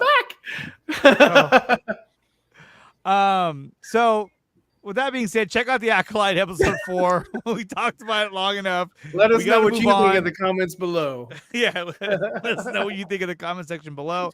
But let's move on to our next topic, which is, otherwise we're never going to get off. We're never going to end. Yeah. Let's talk about Jesus, the boys season dollar. Who the fuck wrote that? I did. Season money. It's money. No, it's money. The Boys season 4. So we had a 3-part episode premiere. Yeah. Or a 3-episode premiere, and I liked it a lot. I thought it was really cool. There wasn't much that I didn't like about it. They're really going for that kind of like, I mean, I'll be honest. I feel like they're really going for the idea of, like, you know, Homelander and his what are they called? Homies? No, not homies. It's I don't Sean. know. What are they called? His followers?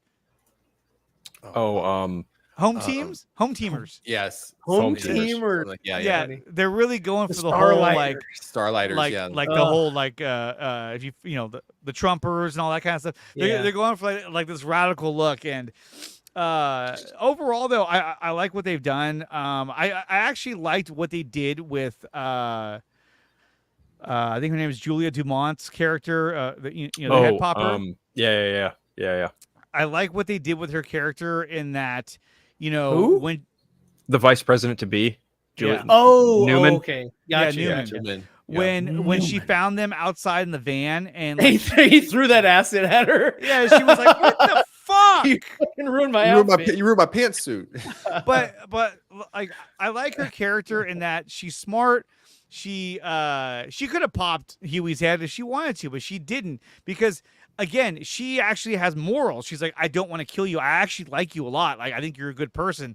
And so she doesn't want to kill. And I mean, then again, you don't want to have a fucking murder scene right outside your rally as well. Right. But like, but Zoe didn't hold back though.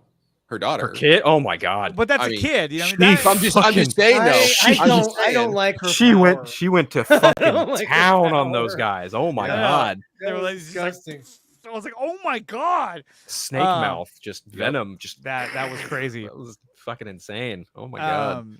But yeah, when he throws the acid on her, she was like, what the fuck, dude? So and then let me pose a question to you guys. What? Do you think that Newman could pop Homelander's head? That's the biggest question. I actually feel like in this season, or if not the next, we're gonna find out. And my answer is no.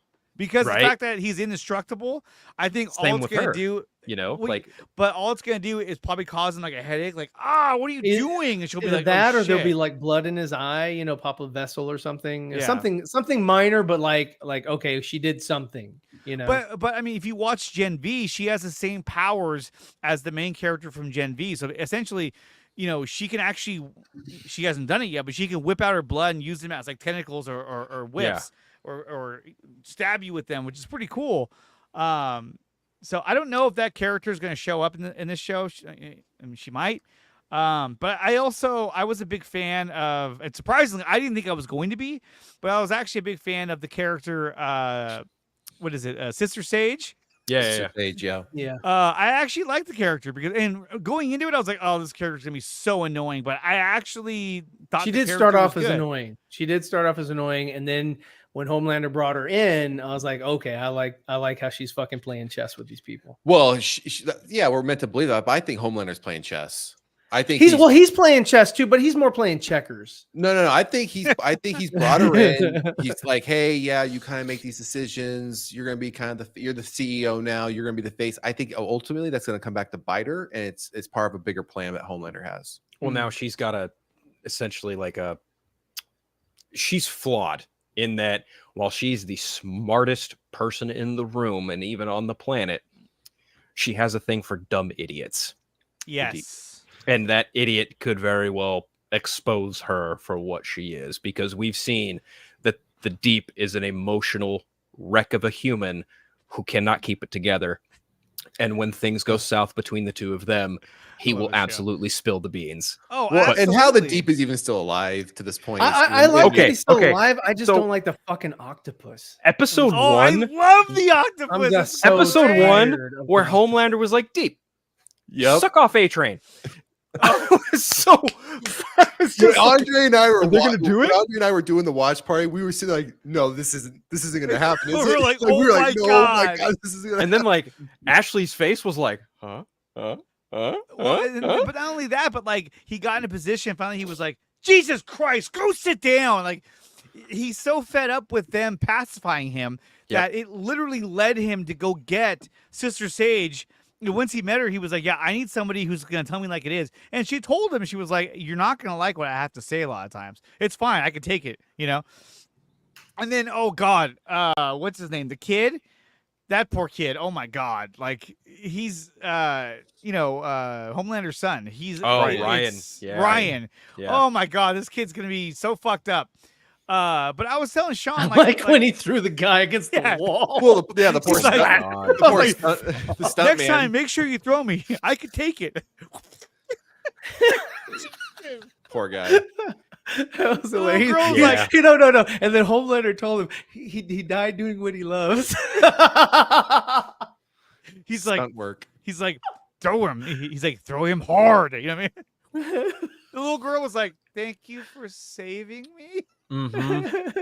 Well, even in the fact that episode as well, Will Ferrell shows up and training the A-Train. Oh, I mean, so funny. I mean, who thought that was going to happen? Like Will Ferrell of all people? I was like, all right. Is this a commercial? Did we turn the show come off? Come back to the school with me, A-Train. Finish your training.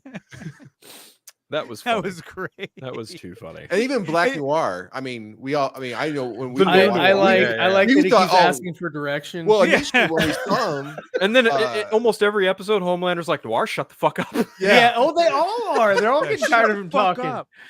Well, when like, we first saw him come on, we were like, wait a minute, up. how did he survive? What do we not know yet? And then when he immediately talk. And then when he talked, we were like, oh fuck, it's not him. It's somebody else. Yeah. Somebody and else. it would make sense too because he died the by Homelander the hands of fucking ripped Homelander. his We shit were like, out. let's just recast him. But it's funny because I mean, like in the Invincible comic, Invincible in the Boys comic, he's a Homelander. He's clone. a Homelander's clone. Yeah. So I still think that actually could be the case still, and that the reason why you're hearing his voice is to throw you off that scent. Like, oh look, he's a black guy, and he's like, yo, what's going on? But it could just be like, when you. It'd be funny if they did that. He was reveal acting the whole time. Yeah. I think what it could I think it's gonna be that, to be honest. I think it's gonna be a clone of the original Noir. That's what I think it's gonna be. I think they're gonna try and play it best with both worlds. It's gonna be. It could be, yeah. It could be that, because honestly, if you know how the Boys comic ends, then I think I've even said it here. If you know how it ends, basically to sum it up is I think Ryan is going to be the one who takes out Homelander in the end. Yes. Oh yeah. Because in the comic, what happens is, as Andre was kind of leaning towards, is you find out that Noir is in fact a clone of Homelander, and he's the one who actually takes out Homelander in the White House in the final book. But I think, given that the way they're trying to set up Ryan's character, and obviously he feels some kind of remorse for what he did to the stunt coordinator, I really feel like they're kind of leaning more towards making Ryan a he's almost like Superman and Spider-Man rolled into one, but under a very dark, twisted umbrella in certain respects, because he's got, you know, he's going to actually try to be a hero in this fucked up universe. Right. And he's also like the first natural born hero in this world, as opposed to everyone else being like genetically modified by the Gen V or whatever. Yeah, the V serum, right? The V24, whatever the fuck. I feel like he's going to end up, you know, obviously I do feel like he'll be the one who ends up at least leading to his costume. Oh, his costume. They presented to it. Good God. Yes, he's got the shorts. Yeah. I was like, oh my God. What? That was so funny. And then that's and Homelander was like, hey. And even Like, and even don't to you Andre's like it? point, like that was exactly what Sister Sage was brought in for. She was like, this is fucking ridiculous. What are we doing? Like, what the fuck are you doing here? This isn't good. This is ridiculous. And Homelander immediately goes, yep, what she said. Don't like it. Yeah, that's what he said. But then but as the story plays out, we find that he's not happy about that change, because that's obviously why he then shows up. He's trying so Ryan's hard to have Ryan love him. Well, but he's also trying to make sure he still remains In control. not in control, but I guess important, because he's collecting gray hairs. We saw that from the get-go in a jar, so he knows. Yeah, Ryan didn't get that. Ryan's like, "What's with the gray hairs?" I was like, what is he holding it for? Like, you know, future clones? No, or because in his mind, he's like, "I shouldn't have this. I'm perfect. Like, why am I aging?" You know what I mean? And like, so now, and then when Sister Sage coming in and say, "Oh well," and she actually says to him, "Well, Ryan's going to be like your legacy or your whatever." So now he's like, "Well, fuck, I'm getting replaced now. I don't want to be replaced, even if it's by Ryan." Then he shows up to Ryan's first, filming, has, go ahead and kill him. It's okay. Just go ahead and do it. Does it. And then right after that, hey, here's a milkshake. And then Ryan's Ryan's like, I don't want a milkshake. He's like, well, you know what? You don't get a milkshake. Yeah, he took it from him. He was like, that was awesome. You don't get a milkshake now. Oh, if you're not going to be happy killing the stunt guy, you don't get a milkshake tonight. So far, I think Anthony Starr as Homelander has been really good this season. Yeah. And then what was the girl's name? Firecracker. Firecracker. Yeah. Which the is guy perfect, running too. a train on himself. You know who I recognized her from? Guy. That's the dead dude's older sister from I Know What You Did Last Summer. It's the same actress. Really? Yep. It is. Yes, it is. Yeah. The she's funny too, because again, she fits the role of like what you would see on social media right now, where it's someone just running this fucking just totally grifting off of this. Yeah, and being like, oh, they're trying to lie to us, blah blah blah. So not to make it too overtly political, but I did see earlier today that someone on the show confirmed that the inspiration behind her was in fact Marjorie Taylor Greene, and I laughed. I was like, everything spade they've is done, a spade, my guy. Hey, everything they've done, it's always been an inspiration off of somebody. You know what I mean? True. So I thought that was great, but for this season, I think she's perfect. That character, I was like, yeah, this totally makes sense. And if you look at the 7 now, it's so fucking crazy. There's not 7. There's not 7.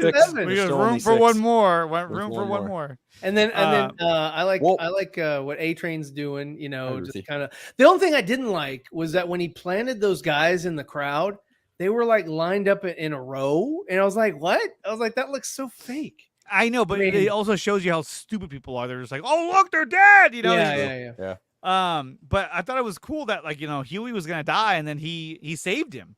Yeah. And all of a sudden, A-Train. That was actually good tension. That was, of Yeah. Homelander, like he was there, and then the people on the ice, and that guy ran over that chick's like fingers and shit, and then that like, was funny. That was all hilarious. Oh my god. That was and he chopped that one girl in half with his eye. Let's not skin over the centipede reference in this whole debacle here. Oh man, I mean, with- hey, I'm with just saying. Splinter? I don't think Yeah. any one of us expected. That's that, what you're talking but about, Pink Eye. Yeah, the Yeah. pink Yeah. eye. It was not only that scene, but then when it carries on even more for the next 10 to 15 when he shows minutes. you how he does it. Yeah. He's Yeah. naked and they're fighting him and gross. And then they finally figured out, oh, we gotta kill the prime one. And then Well, all the he other ones didn't will even die. know that. He just Well, they killed didn't know him. that, but correct. I'm just saying we knew Oh, that no, once it not happened. the prime. I'll just die. I was like, oh shit, that was crazy. Fucking, Mother's Milk, dude. The actor himself looks fucking old now. Yeah, he lost Lost like a lot of uh, weight. He like lost 20 weight or in 30 space. pounds. I'm like, yeah. wow. Well, there were some people even questioning, is this even the same actor? Yeah. Yeah. Yeah, I initially. mean, at first I did, but then I was like looking at his facial features, like, no, this is the guy. Yeah, no, Yeah. he lost You know, like 20 to and, 30 pounds. He looked for the so season. different. I was like, Yeah, man, that's Laz Alonso. That dude's fucking rocking it this But season. the scene you were talking about though, when when Huey's in the air ducts, yeah. and he's like trying hard not to make noise, and you're just like, oh my god, oh my god. 'Cause Yeah. if you're up there, you're like, dude, if I make a fucking noise, I'm dead. Yeah. And then he and- like drops a bit of sweat on Homelander, and Homelander just and says Campbell. Yeah. That was awesome. You know, he's like, ah. But even that scene, I was like, oh my god, how's he gonna get out? And then what's the name? A-Train saved him. A-Train to the rescue. Yeah. I like what they're doing with A-Train. I think that his conflict in what he's doing and with his own character, and I'm sorry, but I think his conflict with his own character and what his character has done is leagues better than what we're seeing from May's conflict in the Acolyte. No. I was just Oh like, man, oh, they're two completely different shows. they I are, don't really think that's a but fair still, like comparison. it's portrayed better. Yeah. How Then dare again, you, Andre? I know.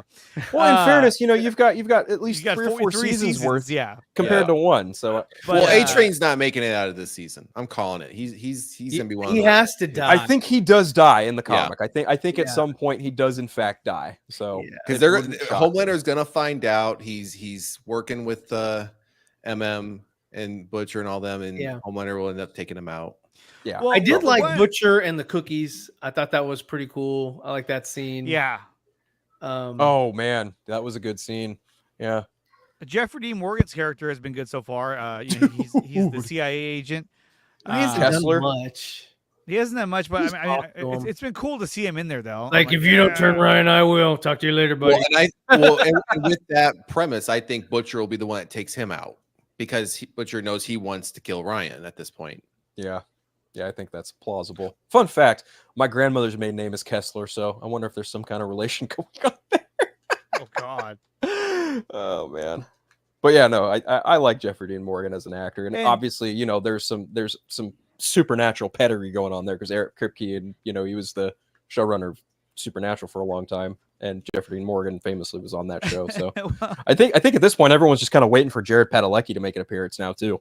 I know he might as well, right? Yeah. I'm really hoping that I don't know so much about this season, but I hope that at some point at the end of this season or next season that Soldier Boy comes back. I would love to Because see. they put him back on ice for a reason, Yeah. He was the best thing about last season. I loved his character. Oh my god, it was so good. Yes. No, America's dad is Bill Cosby. No, because Bill Cosby is America's dad. That Why doesn't guy, he he come could make some strong drinks. Soldier Boy doesn't come back between now and then the season 5 being the last season. That's just the biggest disappointment. I think he'll be back. He, I mean, he had an appearance in Gen V, so he did. Yeah. When when they're in the woods, he's like, we got. He kept looking back at where Butcher was at laying down. He's like, Jesus Christ, how hard was it? What? How hard did he suck you off? He's like, why is everything that comes out of your mouth is so disgusting? I do think that Their dynamic was great with Huey and Soldier Boy because they're the exact opposite of each other. Yeah. right.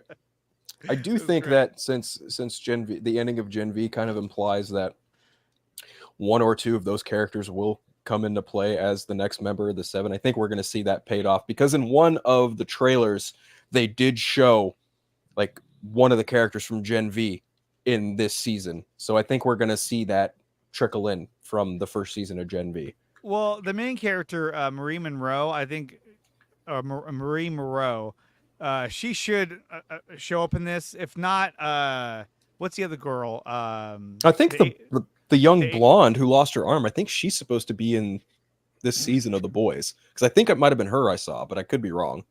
I'm looking at the characters right now. Kate Dunlap. She was actually really good too. Yeah, she lost her arm. Yeah, she got her arm fucking blown off. That was I something. was like, holy shit. But so far it's been a lot of fun, and we watched all 3 episodes back to back to back. I'm glad we did that because it was a lot cooler just to be fully immersed in it. Yeah. And that was cool. I really like that. The thing about Butcher dying, it makes you wonder too, because Newman, and for that matter, Marie Moreau from Gen V, had the same ability. So literally, like, they could likely take out whatever is killing him out of his bloodstream. And I wonder if they're going to do that. Theory. I don't think they will, but they're going to do something to make sure that he's alive in the next season, because next season's the last season. Well, they seem to be following certain beats of the book, and I know for sure that Butcher does die in the book at some point too. I think in the book he kind of takes it upon himself to take himself out. Whether or not that will transpire either this season or next, I couldn't tell you. But I am banking on the idea that Butcher will not make it out of this season, and if he does, he's for sure dying next season. Oh yeah, he's gonna die regardless. He's gonna die. I think. Yeah, I think he'll make it to next season, just to keep viewers continuing. Carl Urban is Carl huge. Urban's a pretty big draw for that. You're not wrong. Yeah. Do you guys think that what's the kid's name again? Ryan. You think that Ryan has there's a chance that Ryan will end up becoming what Homelander was supposed to be at the end of the show, where because he's seeing where all of Homelander's faults.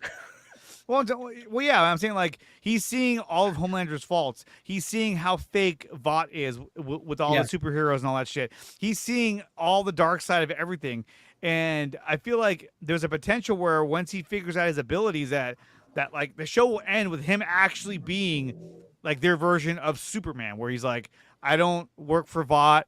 I don't, I'm a superhero that you cannot stop, and I'm going to do the right thing. He becomes the actual Superman of this world. I think that'd be kind of cool. I do feel like, given Annie January's kind of stance, being, kind of removed from Vought after, 3 seasons and kind of fighting against them, and given the way Butcher is probably going to go out, I could see a situation where Ryan gets kind of taken in by Huey and Annie January by the end of it all, and they're kind of his de facto mom and pa Kent, more or less. That way he's got those two sides of, human foster father and superhero foster mom. I could see that being a thing. But ultimately, I do think that they are kind of positioning Ryan to be more or less like this universe's version of a Superman. I think that's entirely plausible. And I know Gavin's saying he doesn't like all the gore, but I love it. I think. Well, man, it's part of the show. It's part of the show. One of the things. So awesome. Yeah, you just kind of expect funny. it. So great. So evil. So twisted. I want you to go over there, and I want you to get on your knees and blow him. I was like, whoa, what? But what's crazy is that okay, and I know Ryan didn't like this, was the octopus. Oh god, that he I like the octopus. I like the octopus in the last season when we're like, oh okay, he's getting sucked off by an octopus. You know who voiced the octopus this time, right? Who was it? Tilda Swinton. Who's that? Tilda Swinton? Oh, okay. You just lost your nerd card. She played Gabriel, and then she was the ancient one in Doctor Strange. Yeah, that's who it is. Yes, she played the Ice Witch in Narnia. Narnia. There you go. Yeah. She's like, I hear you She's out done there. Can you please Very take famous me actress. out? Oh, she's like, you haven't cleaned my tank. It's an algae buildup. He's like, okay, I hear what you're saying. I'm busy right now. Stop. He's gonna end up killing it. He's gonna end up eating her. Oh, last season, they take off the lid. He's like, huh, it's Timothy. He's begging for his life. Yeah. And then his wife, but she texts him, his kids. Eat the fucking squid. Yeah. His kids. His kid. That's why he's still alive. Because when it comes down to it, it's all about him. So he's just like, fuck it, I'm not gonna die. I'm just gonna eat Timothy. Yeah. And he's also just like this kind of womanizing sack of shit, because he walks up to Sister Sage at the end of the third episode. He's like, yo, what the fuck? You totally just undercut me like that. And she's like, yeah, sorry, whatever. You want some food? You want to watch some TV? Just totally play it off like, yeah, whatever. You want to watch some TV or whatever? That's what won him over. It was the Bloomin' Onion. That's what won him Yeah, over. it's like, True, is that a Bloomin' Onion true. from Outback? And then he There was like, is. you know, I thought you were a bitch, but you're kind of cool. And then she goes, yeah, you're kind of hot. Well, and so like, Made me I laugh so thought that much. scene in general, like, I think it shows that even like Sister Sage being how smart she is, that was like the one time that like she kind of let herself become vulnerable, because I think the overall stress, anxiety of the position that she's in, she sort of like let that go. And so she just wanted something to be normal. She wanted something to feel like it's a normal thing. Like, hey, you want to watch Transformers too? You know, like she was looking to escape. Yeah. And he's such a douchebag that, like, you know, that he was like, oh, I'll fuck you, you know, and you know, I'll make out with you and whatnot. And you know, but that's the problem though, is that if she divulges anything to him, he's going to fucking spill the beans like immediately To save his own hide. Yeah. To save his own hide. Oh, for sure. And it's like you were saying, like, you know, it's apparent now that she likes douchebags, and so he fits the bill immediately. And so she was just like, oh yeah, that's going to be her demise. Is that she's going to tell him something that he's going to relay back to Homelander, and then it's going to be something bad. Oh yeah, absolutely, no doubt about it.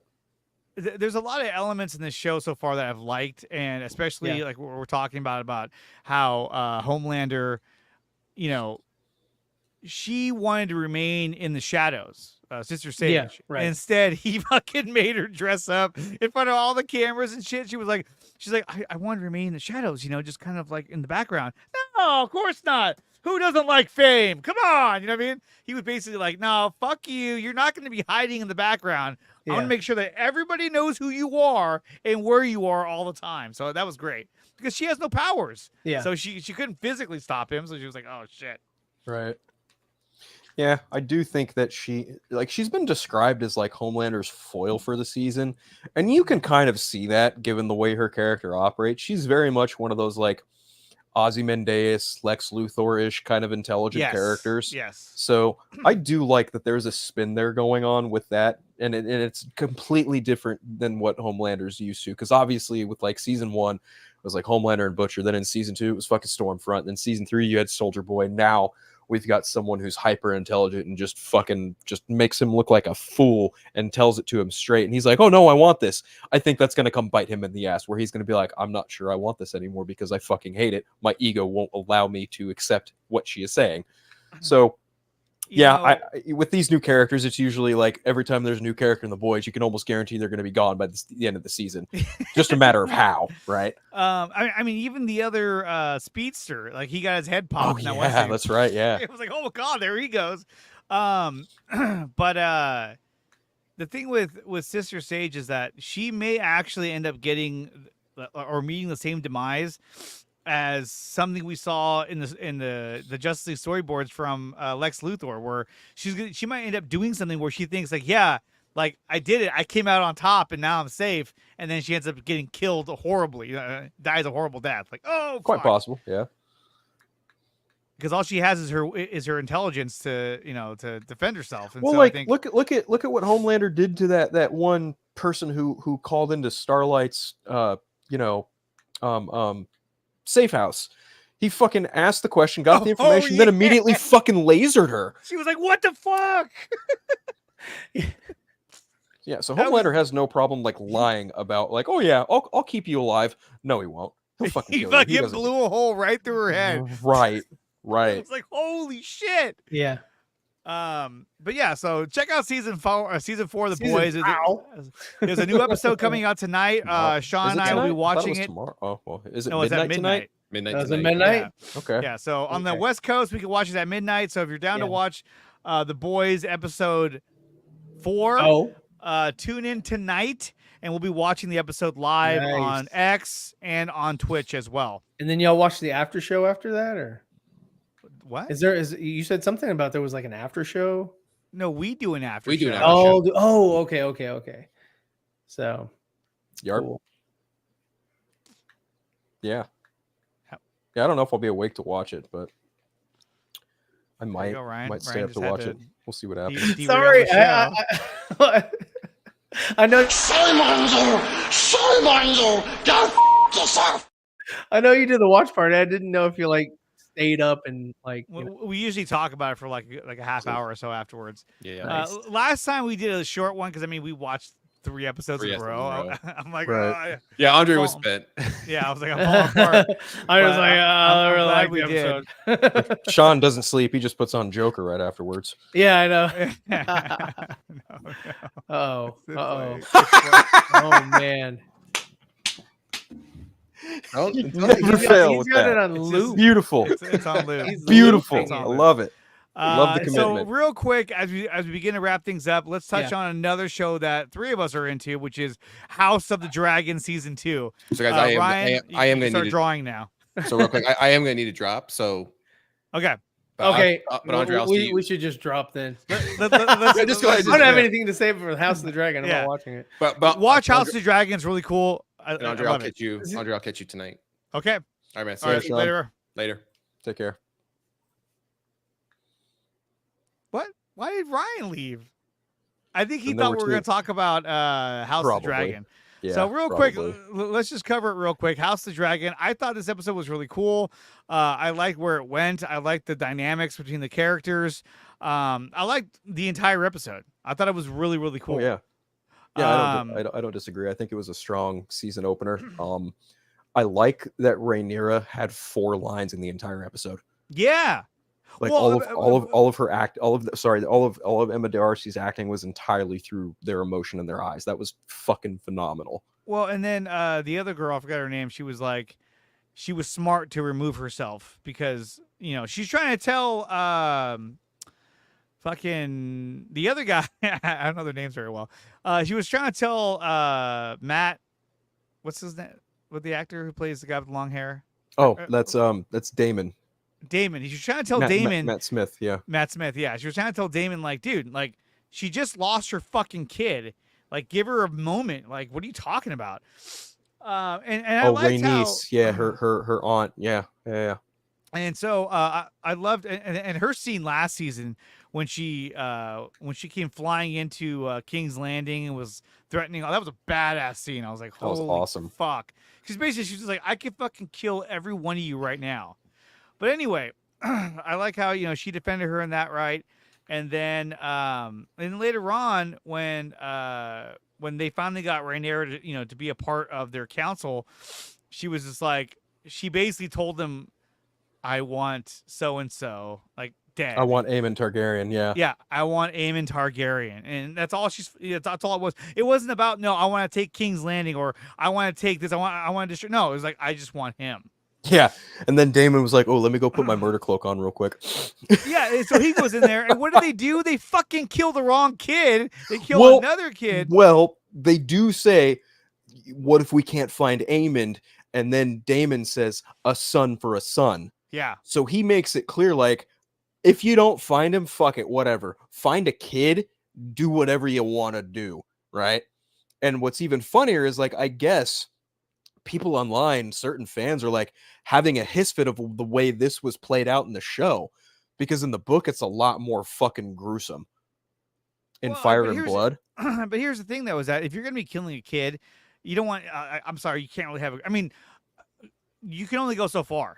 Right. If it was Right, killing I a agree. person, you can do whatever the fuck you want, or like an adult. But I mean, even when they killed what's his name, Roy Stark, and his pregnant wife, and they're stabbing her in the belly, it was like Rob Stark, yeah. yeah, Rob I was Stark, like Rob Stark, yeah, I was like, oh my god, Yeah. the Red Wedding, and that was like tragic.